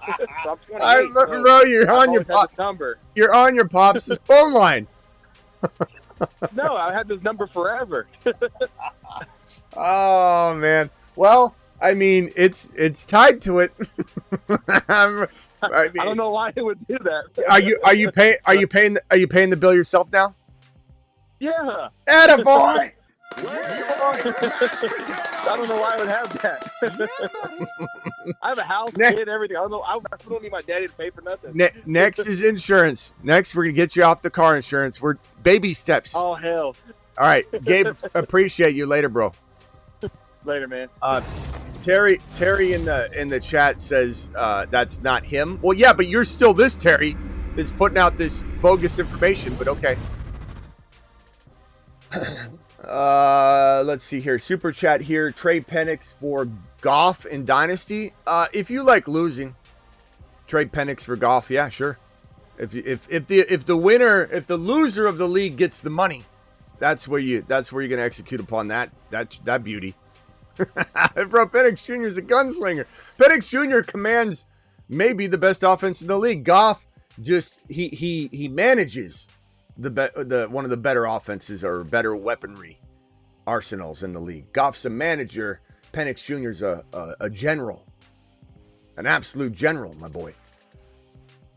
So that's a no-go over there. Let me hit Pacheco. You're live. Is that me? Are you? Is Pacheco in any one of your names? It's my mom's last name. I don't know. Okay, what would you like me to call you? Gavin. Okay, Gavin. I'll make sure to enter it into the system here. Pacheco is Gavin. Einhorn is Finkel. Finkel is Einhorn. Gavin, I got it. Go. What can I do for you, Gavin? Can I say my team real quick? Sure. Just okay. I have Nixon Prescott. Okay, Nixon Prescott. Yeah. NT, Gibbs, Hampton, and Caleb Johnson. Okay. Sounds like an 8-man. You got it down? And then I'm not writing it down, but Neighbors, Metcalf, Debo, I know Doomsday. Good team, bro. Good teams. That's not a 12. And a 12 team. Really? 12. I worked my way out with the trades, and I got that. I like it, bro. Smashing, my boy. Doing a good Also, job there. Is Genty playing tonight? We think he will, but I haven't seen that he's not, and that game starts in 15 minutes, so we should know very, very soon. So hang tight right here, caller. Just put yourself on mute, please. Yeah, so we'll see. Maybe he gets 3 or 4 carries, two or 3 carries. Maybe he gets a reception and 2 carries. Who knows? These you kind of hold your breath. Right now, we feel invincible. Don't you feel invincible? I feel invincible right now. But bro, we're one piece of news. Genty goes out there, gets 10 carries, tears an ACL, and we're just devastated. Not just the show, but fantasy football in general. These injuries are they can strike anybody. No one's safe. That's why it's so important to make sure you've got the Keaton Mitchells, the Jaden Blues, the midseason monsters, because the one thing I can promise you is, as much as the sun will rise each and every day until AI takes us all out, it's that, bro, it is that someone that we love greatly will get injured this year. And if we're lucky, we see a small amount of that, but we're certainly going to get our share of it. And so I just kind of hope that as much as we want to see, my whole point is being, as much as we want to see Genty get 8 carries or, I just want to see 1 carry or 2 carries. I really don't care. I know what he is. Even if he gets in it, what would be beautiful, what would be even better, bro, is if Genty goes out there and gets 3 carries and gets 8 yards. That's what I want. I'm not worried about Genty at all. That determines nothing. That doesn't shape any sort of trajectory. I want him to go out there. I want people to think the Raiders suck. I want the Raiders' second team offense and defense to lose this game by 25 points. I want people to think the Raiders suck. I want people to think Genty's line's bad. I want people to think Genty's not special. That's what I want. That would be perfect for me. Mm-hmm. All right, my boy. Appreciate you. Also, one last thing. That guy asking Penix for Goff and Dynasty is the funniest thing I've heard in a while. It is pretty funny, isn't it? It's travesty. Don't do it. Don't do it. All right, my boy. We'll see you later. I'll put you in the system. Thank you. Thanks. Bye. All right, let me. Bruce, hang tight. Mute yourself, please. Por favor. There were people jumping off of Hampton because Hampton got tackled by a third-string cornerback, so you can't play in the NFL now. People overreact like crazy. Yeah, fantasy knowledge and comedy gold. Thanks, Smitty. Thank you, Poppy. Thank you for being sloppy. Poppy sloppy. Phone line. Let's go to Alex. Alex, you are live, young man. Hey, what's up? So with the Slater news, right, I was thinking, I got like a couple players I want to go over, but with Hampton, does your personal stock for Hampton go down? Let me put it this way. My thought process for Hampton, let me just merge this call in real quick. Caller, mute yourself. The caller that I just added, please mute yourself. My thought process is this. I was a little bit upset that we had to take him probably round 2. Especially with the Naji news this morning, the photo, all that. It did very much look like Hampton would be climbing. I don't want to say in the second round. I want to say top of second round, bro. Top to middle. But the Slater news kind of it was like a counterpunch that might send him right back down to 3.1, 3.2, 3.3, 3.4. And the question you got to ask yourself, and the question I asked myself to answer your question, is that do I believe that this is kind of like when Charbonnet was drafted to the Seahawks. This is the same thing. You got to ask yourself, do I like Hampton no Slater in 3 more than I like Hampton with Slater at 2.4? You know what I'm saying? Mm-hmm. The answer to that question is a hard one because I'm still digesting things. I'm a human being and the dust is still settling and I'm nonstop, so I don't have time to think about it. I'm like a shark. I just keep moving. And so I can't really think about anything too hard while I'm in the middle of all this, and very, very few hours have gone by between then. I'd probably say that when we draft tonight on Underdog, and for those of you that want to draft with us on Underdog, please smash the link that I'm dropping in the live chat. It's just a minimum of $10 to draft tonight on Underdog. And promo code Smitty also gets it done. And if you're watching a replay, this link is in the description of every single video. I think that I would still draft Hampton with a smile in anywhere around 3. But I will tell you, losing Slater makes it harder for me to take him at 2.4 because that was taking him not at his ceiling. He could still be like a top 8 overall player. Hampton could be that good. But it was inching closer and closer to where the ceiling value was lesser, still good, but were there other players still there that had a little bit more bang for the buck. And so now that he drops back down to 3 without Slater, I feel like he's back into a little bit more advantageous bake in the risk, third drafted player territory. I still love him. That's their best offensive line player too. So it's like, that's a kind of a big blow for them. It is, but Alt's no, bum, bro. I mean, they still got it. God, yeah, I forgot about Alt. Yeah, and he can move back into that. He can move into that spot. If you remember when they drafted Joe Alt, they drafted Slater, or I'm sorry, when they drafted Joe Alt, they drafted him they had to move the line around essentially. So I mean, it's still, one could argue it's still like a top 12 offensive line. I don't know It sucks that it's not, top 5. Some would argue better. Like, we don't even know. Is it top 2, 3? I still think it's amazing. It's still an amazing. But yeah, I mean, it's definitely a blow. But the ADP should be baked in. I'm a big believer in Hampton. You should be. Like, I was even considering reaching on him. I wouldn't pass on like Bucky. Like there's a couple drafts where I have like different picks. They're all in like the later round or the later part of the round. So if Bucky went, like early second, I was like, damn, maybe I get Hampton and just kind of shake things up for me. Besides Hampton, how do you feel about Calvin Ridley and Godwin? Because I was thinking about getting Cam Ward and Ridley, but I was also thinking about getting Godwin and Egbuka. I know Egbuka goes late in the draft, not like super late, but I mean Godwin was receiver 1 before he got injured. Like, how do you feel about getting Godwin on the squad this year? I just want Egbuka. I don't want Godwin. Godwin's not going to be healthy for the start of the season. He's, what is he, 29? 28, 29? He's 29? Yeah. He suffers multiple injuries. He's always an injury risk. Egbuka's a better receiver already. I know that's hard to hear. I know people are going to laugh at that, whatever. But Egbuka's a top 15 wide receiver right now. I really believe that. I think so advanced, and his roaming around in college at all the positions, being moved all over, and playing with a better group of talent in college than he has right now in his receiver room in Tampa is insane. The fact that this guy's playing with a lesser wide receiver room today than he did in college is mind-bending. So it's this guy lived in competition.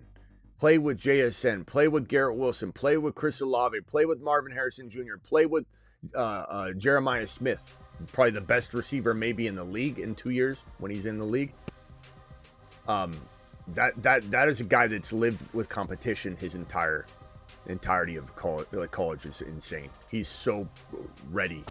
Godwin, I don't want. I'm not cuffing Godwin to nothing. I don't want Godwin at all. Now, Ridley, it depends on the cost. He does look pretty good right now. Yeah. Cam Ward looks good. I'm fine with Ridley, but depends where. Am I taking Ridley in round 5? No. Am I taking Ridley as a wide receiver 3? If he fell, sure. But will he fall to wide receiver 3 territory? The mock I just did, I got him in the 5th because I've done a bunch of mocks, and then I got Cam Moore later in the draft. But yeah, I know what you mean. Probably so in the 6th you'd take him. Not necessarily. Would I be opposed to it in round 6, Ridley? No. Well, that's where you're aiming for Hunter. That's like Hunter. Yeah, I mean, yeah. I get Hunter. If I get Hunter in 6, I might actually like laugh out loud in the middle of the draft. I don't know, but there's still Debo. There's still Egbuka. Egbuka is going. It's like I take Egbuka over Ridley by a country mile. It's not even close. Yeah. All right, my boy. Appreciate you. All right. Thanks, Smitty. Yep. Peace. Yes, sir.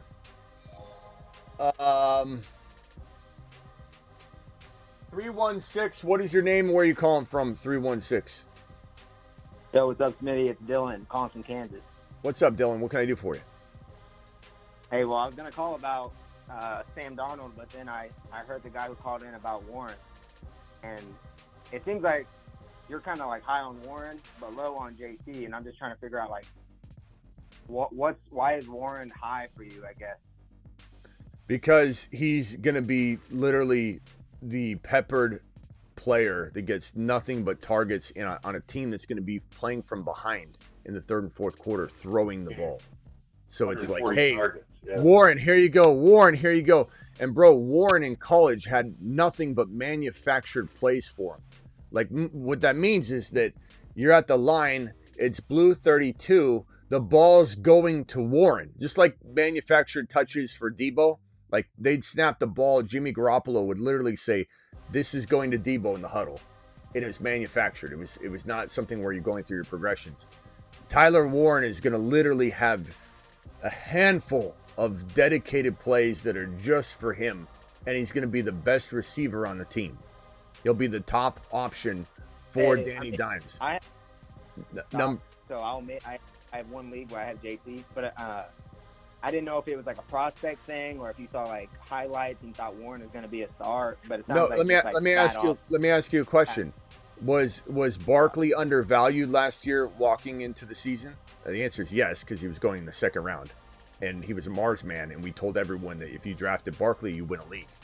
So let me ask you the hypothetical or the rhetorical question again. Was Barkley doubted walking into Philly, getting drafted in round 2? Did that feel disrespectful in hindsight? And I think if you drafted Barkley in round 2 last year, you thought you were getting a steal. Like, I think you really knew. But was it disrespectful to have him even in round 2 in hindsight? Oh yeah. Okay. He should have been Why was he doubted? Because he played with Danny Dimes in New York, and Dimes stripped away all the value. He was neutered in that offense. JT, especially after tonight, AR5 lambasting his finger for one of the first plays. He can't stay healthy. Danny Dimes is now the quarterback of your precious JT. And this offense is going to struggle to move the ball. Dimes will neuter his value, and this guy can't stay healthy anyway. You know, the last time JT was a top 10 running back, wasn't it during the pandemic? Yeah, I mean, I remember drafting him 1 overall and him busting. So I'm not a huge JT fan. I just had to ask the question. I mean, look, all those red flags line up, right? Danny Dimes not living in the red zone, a lot of passing in the third and fourth quarter. Doesn't matter what he did down the stretch last year. I know it's impressive, but he has Danny Dimes as his quarterback. Saquon Barkley was in handcuffs the entire time over in New York because of Danny Dimes. This is the easiest thing to see coming, and it's head scratching that people struggle with it. I'm not necessarily saying you're struggling with it. I'm just saying when people are like, "You'll see," I'll see what? That you own 8 shares of JT when you say that? You know? No, this isn't more of like I'm a JT fan, more of like hey, if you're saying Warren can be good, I think JT could be good. But I get what you're saying on like the targets. I mean, they're going to have to throw because they're behind in every game. Kind of get that. But I wanted to ask one more question. You don't really talk about this player a whole lot, or at least I haven't heard you talk about this player a whole lot. You were huge on Keon Coleman last offseason. And with the injury to Shakir in that offense, like what is your take on Keon Coleman now? We talk about him quite a bit, actually. But the problem with that is when someone says, "Smitty, I don't think you talk about him," or "Smitty, you haven't mentioned that, you never call out your boss, or you never talk about how you were wrong on this." When anybody says anything like that, I point to the fact that I'm live like sometimes 6 and 7 hours total a day, and a lot of people don't listen to every hour, let alone every minute. Some shows literally will go 1 hour. I go 2 to 4 hours. Right now, we're going on 1 hour and 42 minutes on this one single show here. And we did a, 2 hour and something hour show earlier today on Naji. And we're going to do probably a 2 hour show tonight. There's 6 to 7 hours. I'm talking and you may not hear it. So we do talk about Coleman quite a bit. I do talk about missing on Coleman last year quite a bit. And I do talk about whether I'm buying back into Coleman this year or not. I am to a degree. I want shares of Coleman. There's nothing that is explainable from the perspective of how good he looked last year in the offseason. No wide receiver looked better than him from a rookie level than Keon Coleman. Coleman was dominating. He was catching everything, high pointing the ball, catching all of his stuff, not from second team quarterbacks, from Josh Allen. Like, it looked like Josh Allen and Coleman were going to light up the league. And he looked fantastic. Doing it again. Yeah, and he has moments. The other day he had that bad drop and he jumped for the ball when he wasn't even supposed to jump, and people ripped him for it. And it's all over the place. Like, Coleman looks awful. Look at this route, but he's also had really good plays in routes and high pointing the ball again. And he's a determined kid. He's very, very passionate, and Josh Allen loves him. And and the thing about Josh Allen, though, the thing that concerns me a little bit, if I was being honest about how I feel this could work out or not work out, it would be that Josh Allen has kind of turned a new page of rotating and not being super consistent with who he's using from game to game. I think that could change. But Shakir. It depends. Yeah, it depends on the situation. This current situation right now, as we know it, and we walk into week number 1. I am Denny. Just mute yourself real quickly because there's a lot of background noise. I am walking into this situation very open-minded, very excited, but at cost of entry. If cost of entry changes, then I won't be. But we're looking at an ADP of, let me pull it up right here on Underdog, promo code Smitty. The ADP value of Keon Coleman as it stands today, right this very second, appears to be it's a very good value. There's really not a lot of risk involved. 100 overall. Right. So 100 overall, which is wide receiver 52. That's pretty good. I like that a lot. That's fine.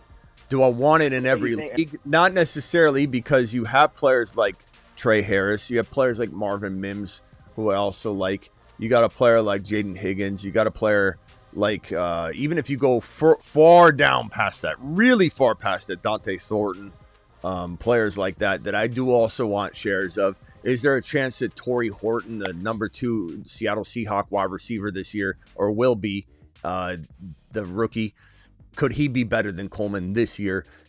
I want variations of stuff. This is not one that I'm going to triple down at his ADP, quadruple down, take him in every draft, but I want a good amount of shares at this 100 overall cost of entry. Yeah, I mean, sounds great. Yeah, I was kind of on the same page. Like, you're getting him so late now. I mean, I might be crazy for thinking he could be a top 36 this year, and he's just being really undervalued in that offense. I mean, you were so high on him last year. I have him drafted in so many leagues at this point, and I'm just and I wish I could. I mean, look at Tank Dell. Like, how right and wrong was I on Tank Dell? And honestly, I'm not trying to make an excuse or anything, but Tank Dell did do what we said he was going to do many times over. It's just he kept getting hurt, and then now he's probably doesn't ever rebound. His career is probably over in terms of being a stud. But there were moments where, look, you miss some of them. It's the same thing as I always use Kurt Warner as the example. Someone might say that somebody's the next Kurt Warner, but Kurt Warner almost didn't get his shot. And what if the person that predicted Kurt Warner said he's going to be Kurt Warner, he's going to be that good, and then he never got that last shot? Trent Green never went down. You'd make fun of the person, be like, this guy called this guy Kurt. What was his name? Kurt Warner, a next elite player. Tom Brady. If Bledsoe never got hurt, would Tom Brady have ever risen up and become who he had to become? So. I'm going to miss stuff. And I don't even always feel like I really missed it. It just didn't work out. It's not that I was off base on the assessment. I love Keon Coleman. Another player that comes to mind that I really, really, really liked was, what's his name? Charles Rogers, I think, the Detroit Lions wide receiver. Loved Charles Rogers. And he kept breaking his collarbone. And it's like he couldn't stay healthy. It wasn't his fault. He was fantastic. Beanie Wells, I liked him a lot. Kajana Carter, you could go back to all these, some of you guys don't know who those names are, but there's players that had so much upside. Reggie Bush had a pretty good career, but Reggie Bush was almost born in the wrong era, because if he could just have played in an era where, it was more of the Camara Charles, am I right on that? Charles Rogers was the receiver? For some reason I'm misremembering his first name. Yeah, Charles Rogers, I think it was. The Green Bay Packers wide receiver. I don't know what year you're talking. That might be before me. I don't know. Let's see. I think it was Charles Rogers. Charles Rogers, Lions wide receiver. I think it was. Yeah, I think it was Lions wide receiver. Yeah, Charles Rogers, 2003. In 2003. So yeah, you're probably sharting your diaper. I imagine back then. All right, my boy. I'll see you later. Appreciate you. All right, man. Talk to you. Bye. Yeah, later. If everybody could stay muted real quickly, let me go over to Denny. Denny, you're live. Denny, we've missed you. You need to call in more often. What can I do for you? What do you hear? What do you say, my boy? I got my hands up, playing my song. Let the butterflies fly away. Rocking my head like, yeah. Sing my song like, yeah. Hey, Denny, can you turn that's a real good song. Denny, can you turn the radio down in the background? I was trying to hear you, but you had some song playing on the radio. I had a song playing on the radio. That was you?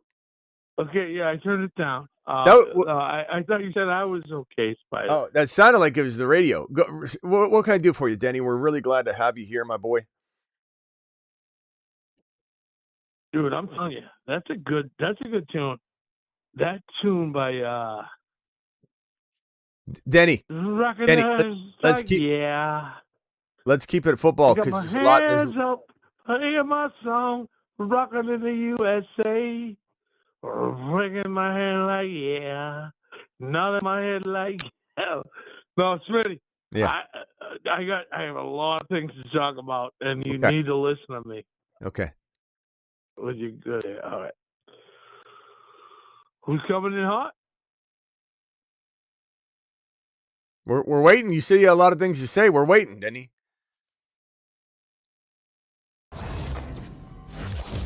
Denny? Jameson Williams. God, J-Mo. Get J-Mo at all costs.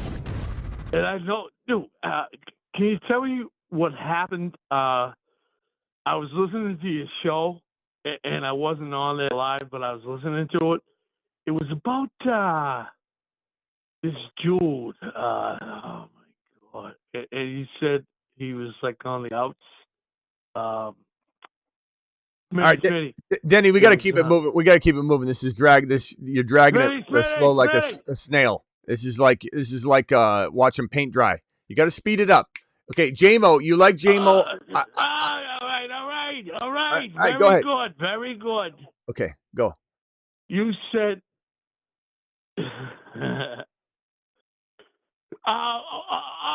Denny, Harvey. Denny, Smitty. Harvey. I'm in. Yeah. Am I in? Am I in? All I saw was you said R.J. Harvey was Pittsfinger. Do I have to hang up on? Denny, you're not making any sense, and this is like you're now like 4 minutes in.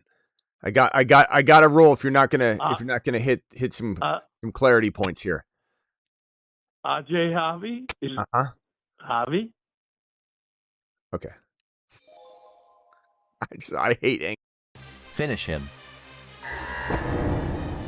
If he's not in a coherent state at all, there's just no way it can keep going. Tampa Bay to the moon, says Billy. Thank you, Billy, for the super chat. Third, Denny, I still love you, pal. Round 3, running backs you like if Kyron, Chase are gone. Hampton, but I don't know. I'm probably trying to do something different if Kyron, Chase Brown, and Bucky and H-Han and those guys are gone. London might fall at that point, you know. Maybe you go Bowers. It depends. It's not necessarily the easiest call to make. You got to kind of make a judgment call. Denny, please mute and compose yourself. Mahomes, Genty, Hall, JJ, Hunter, Warren, K9, Harvey, JJ M. Okay, JJ McCarthy, Darnold, Blue, Sampson, Cup, Judy. Good team. We had a caller hang up. Caller, I was just about to come to you if you want to call back. Mahomes, Genty. This is a good squad. It's a really good squad. I like it a lot. I don't know that there's much to do here. I probably let this play out. Am I trying to get rid of, if this is 2 QB, I'm trying to upgrade JJ McCarthy. If it's 1 QB, then you're fine with Mahomes and you're good to go. I love the team. Don't really want to trade any of those starters. I like it. Let it ride. Very, very good squad. And to be able to go live for hours, multiple times per day, every day, and content never diminishes is truly underrated. It's not easy. Mad props to you. Amazing job. Thank you, Blue. Appreciate you. We do it better, I think, than anybody. That's my personal opinion. But, this is an entertainment show as well. We're giving out what I believe to be the best fantasy advice on top of that. It's not like but he's funny. He's not good, but it's an entertaining show. Like, some people will say that to me in an underhanded compliment, and they'll be like, Smitty, I will give it to you. You are funny. Like, okay. Well, thank you, Denny. The goal is to help you win a league, first and foremost, but I do think we don't just but you're funny. Get the Excel sheet. Thank you, Denny. Got London and Bijan somehow. Try to trade London. No, not necessarily, but Sizzle, I'm definitely open-minded to trade anybody, but they can both coexist. This offense is going to be glorious. We got a $20 hauler from Fox Rec. Appreciate you dropping the 20-watt Foxy. Chat alert. Foxy coming in strong. Good guy, Yeah. Good guy. Good guy. Won my 8-man big money league thanks to you, Smitty. Would you keep Gibbs or CD? PPR snake draft. I'm picking last at 8. Any draft strategy, Smitty to the moon. I'm definitely keeping the RB at an 8-man because the RBs will get consumed and be dry, and you'll have so many wide receivers in the 3rd, 4th, and 5th rounds. Go double RB in an 8-man, no doubt about it. You go Gibbs, you go Genty, and you're still getting like a 2nd round. You'll probably still get London in that format. So Fox, easy call. Running back, and keep the RB. No doubt about it in my mind. Super chats are caught up. Denny, you got another 60 seconds, and then I got to start wrapping up the phone line. So real quickly, 60 seconds, go. All right, I got to ask you a question. How do you feel about that quarterback from Seattle? You talking about Milroe, or the eventual starter? We love him. We're talking about I see Ghost Darnold. One. No, Darnold, no. He's going to see Ghost by week 2 or 3 or week 1. Everything I do is because I have them. Donald's going to ghost it. Okay, how about... Denny, you're not making any sense tonight. Denny, try tomorrow. Why are you going to be like that? Because I'm running a show. I'm running a show. I got 300 or 400 people. Show, huh? I'm running a show, and you're interrupting yourself. You run the show. Don't you ever talk to me like that. Don't have run the show. No, where's Gino? I want Gino. What's going on with Gino? You're interrupting yourself. You're completely incoherent tonight. You're going like, what's that guy's name? No, not that guy. Oh, yeah, no, not that guy. Yeah, what's his name? I was thinking, no, never mind. You're like arguing with yourself. All right, 20 seconds, Denny. Close it out. That happens sometimes. I thought we were friends. Hey, Why you Denny, be such a Denny, snob, Denny, dude? we're always Gino. friends. Denny, we're always friends. We're best friends. Hey, Okay, Denny. All right. Okay. Denny, sing us a little fable or a little song on the way out. That's what no matter how incoherent you might be, you can always sing. You got the voice of an angel. Okay, send it off. Go. People are talking about Gino. That's what I was asking about with Gino. Do you hear that? I like Gino. Because Gino stands about. Hey, is that game's going on right now? Hold on. Let's see. Vegas. Let's see if Genty's got any carries.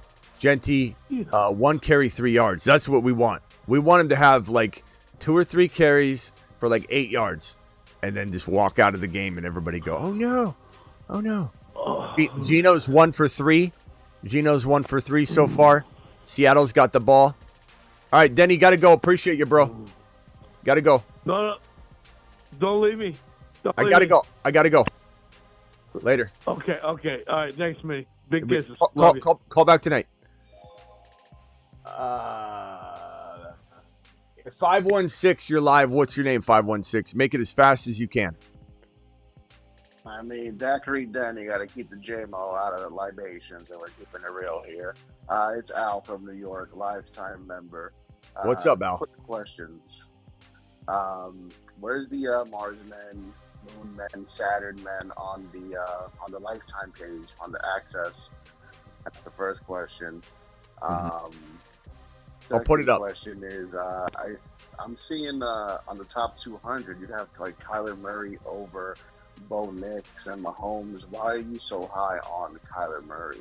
I'll have to check on that. Bo Nix, is that maybe on the Superflex or something? Because that should not be the case. Yeah, it's on the Superflex. Sometimes the Superflex added points get jostled around in a weird way. I'll check that. But if you go to any other quarterback rankings, you'll see Bo Nix way ahead of Kyler.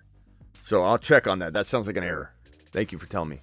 And then my last question is, what are your thoughts on Breece Hall? I heard you had some comments the other day. The staff that that's there didn't draft him, and he's an elite talent, but Fields is crapping the bed already in preseason. Fields has looked good at times, bro. Don't use just last week or this week. Really, this week is really the week he's been bad. He's had moments that have been fantastic. Him and Garrett Wilson have connected like crazy. Keep in mind that Fields, you put him in a box and you say, hey, don't scramble. It's the preseason. No one's going to hit you anyway. And he's forcing himself to stay in the pocket. And, I'm not worried about that. He's going to be allowed to roam free. And you could look at Fields and Caleb in a similar vein. They're both not quarterbacks you can contain in the pocket and force them to be in the pocket. Ben Johnson is trying to make Caleb Williams into a pocket passer, and he's not. And it's gonna be a devastating result. I don't think they're doing that in New York. And honestly, he's one of those game players, and that's because you can't simulate the scrambling and opportunities that he creates himself. He's almost like a running back that throws. And he's so good and opens up these opportunities that you can't open up when you're saying, hey, drop back, stay in the pocket, everybody man coverage or whatever. There's no threat of him running as much anyway. And so he looks bad. He's forcing things. He's trying to learn different, concepts right now. I have no doubt that when he gets in there, he's going to be remarkable. And second of all, Breece Hall made those comments. Hall made those comments about he has something to prove. These guys didn't draft me, so I know they aren't, married to the idea that I'm irreplaceable. So I got to go out and show them that. That's what he said, but you're hearing snippets of it, and then all of a sudden it sounds bad. It's not. Breece Hall could be top 5. Top 5? Yeah, I was wondering if you thought Braylon Allen was going to eat into his work, because I remember last year he got all the goal line work, he got all the important touches, and Breece Hall was just non-existent for a good chunk of the year in the beginning, I want to say. Yeah. But, all right, I'll keep tabs. All right, man. Appreciate you. It. All right, later, bro. Thanks, brother. All right, let me go to, let's go to Bruce. You're live, Bruce. Hey, Bruce. Smitty. What's up, my boy? I got it's kind of a weird but odd question. Which news is worse but better for Hampton? Slater done for the year, or Naji, the Naji news? He's probably going to miss, in my opinion, at least 8 games. I mean, he's probably starting on PUP, and then we'll go from there. I'm not worried. Najee doesn't matter. He's a backup.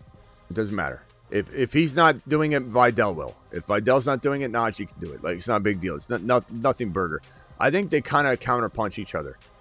I think we were looking at the Najee news. We already knew all that was true anyway, and Hampton already took over. It's not like he's relinquishing anything, but people like to hear that. They want to hear it. Yeah, I mean, look, we're sitting here hearing news that vaults Hampton up, and then we get a gut punch that maybe, I would say, drops him down back to where he was. So maybe we don't see a movement at all, and he's just at the top of round 3. Okay. Okay, yeah. So it's kind of like just an equal punch. Yeah, I would hope so. We'll find out. We'll find out tonight. If anybody wants to draft with us tonight, underdog promo code Smitty. It's a minimum of $10. That's it, and they'll match your first deposit all the way up to $1,000. So here is the link right there. Do it live. Get ready tonight. We'll draft. Smitty all year round is great. Puppet Master. Thank you, Blue. Appreciate you. You're the man, the myth, the legend. Blue coming in with a super chat. Bruce, we'll see you tonight, all right? Yep, see ya. All right, Travis. What can I do for you, pal?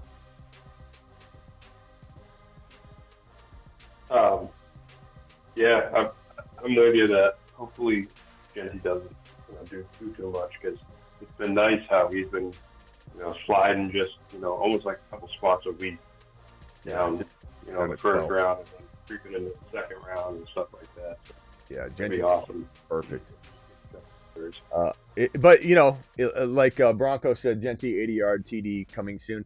If that did happen, as much as we'd be pissed about it, we'd all still be in here going, yeah, this is it. Of course, yeah, it's good and bad. It really is. Check your DMs. Rock out. All right, rock out. I will. Yeah. So we'll see what happens. But what else you got, Travis? I assume Milrow is going to play tonight, right? After lock. Yeah, I would think so. I would definitely think so. That's what I'm looking forward to most. I mean, I know it's just preseason stuff, but seeing how electric he can be if he gets full quarter play or whatever. Yeah, that's what's going to start the chat right away with fans. Yeah, as soon as Milrow Yeah, as soon as Milton's already doing it, but the thing is, Dak is also looking good, so he's not really, causing problems. Here's I got to use this other mic in order for this to pick up. So let me switch over here and switch my mic out so that you guys can all, including, I don't know if Travis will hear it. Travis, can you hear me? Okay, let me just hear you. Yeah. Okay. Hold on. Rock out, it is better when there's no music at all. My mic has a problem with that with the filters. So when there's no music and like beat and no drum beat, then it can come through clearer. We getting all crazy, we ready, we better, we fresher to the depth, to the game, we be changing, making all the moves and juke out your feet, we going, we scoring in the end zone, we taking it over, we the beast, we mode, reload the game, we going off the chain, we going get it up, this is the fantasy show. The fantasy football show, not the fantasy show, Rock Out. But yes, thank you, appreciate you. Rock out to the moon, let me get rid of that echo. Here we go. Jesse just lost 5 yards. Did he? Thanks. Yep. Oh no, Smitty! What are we doing with Genty? I love it. Please, he's minus 1 yard. Genty has minus 1 yard. Minus 1 yard. Mashed potatoes! Yeah, buddy. It's good. It's good. All right. Anything else, Travis? I'll be back tonight. Nope. I'll talk to you in a minute. Yeah. Appreciate you, bro. All right, guys. I'll be back tonight. All of you rock. Thank you to my super chatters. Thank you, Racing Boy, with that first one of the day. The H.N. Barkley Jefferson comment. Maximum, Kevin, Alec, Lucas, Andy. Andy, somebody gifted memberships earlier. Andy, you still here?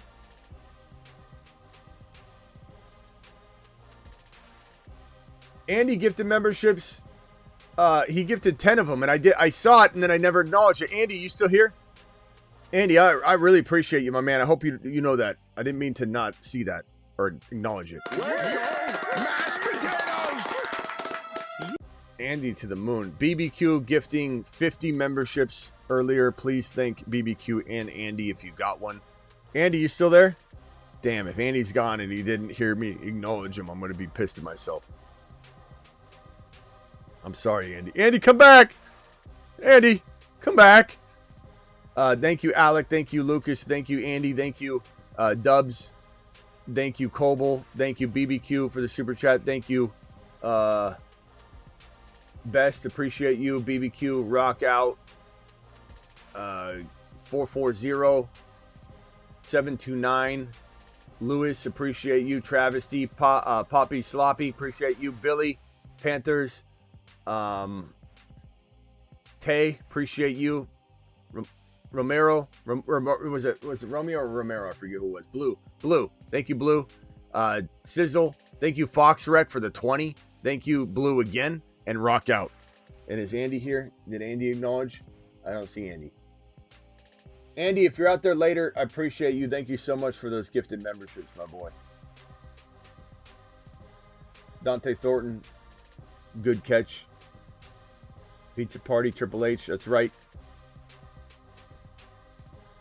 All right, I'll be back tonight. Don't forget, we're drafting on Underdog tonight. Promo code Smitty. Hit that link that's in the live chat pinned.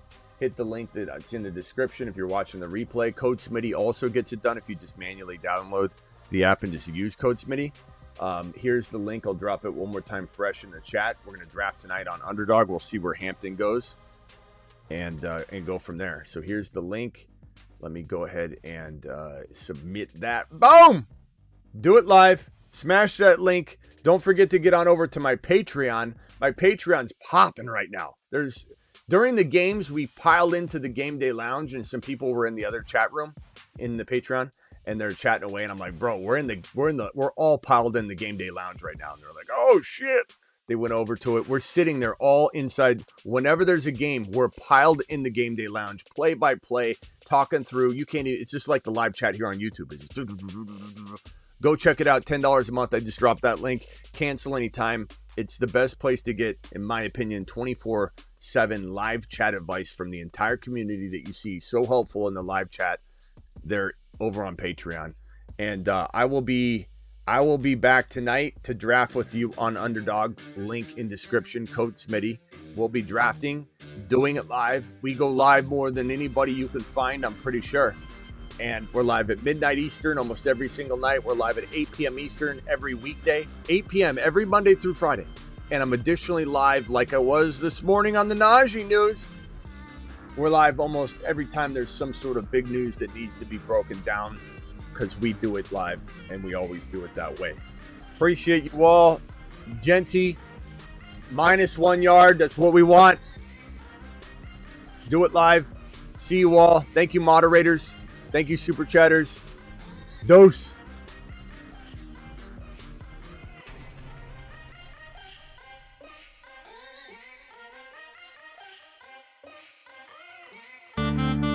Hey, I'm Dom, and I drive fast cars, get hot chicks, and draft Ashton Genty double fist style with 2 cell phones at the same time.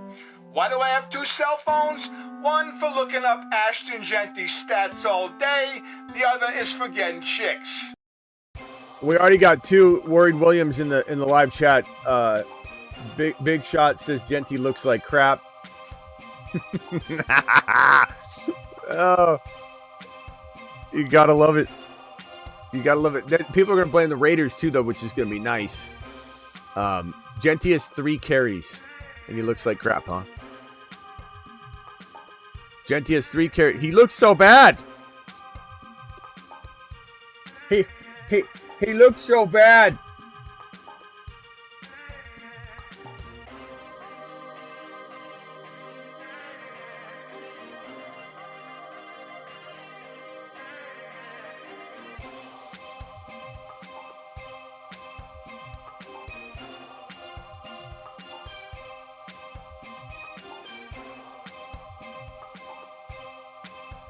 See you all at 8 p.m. Eastern. I'm sorry, midnight Eastern.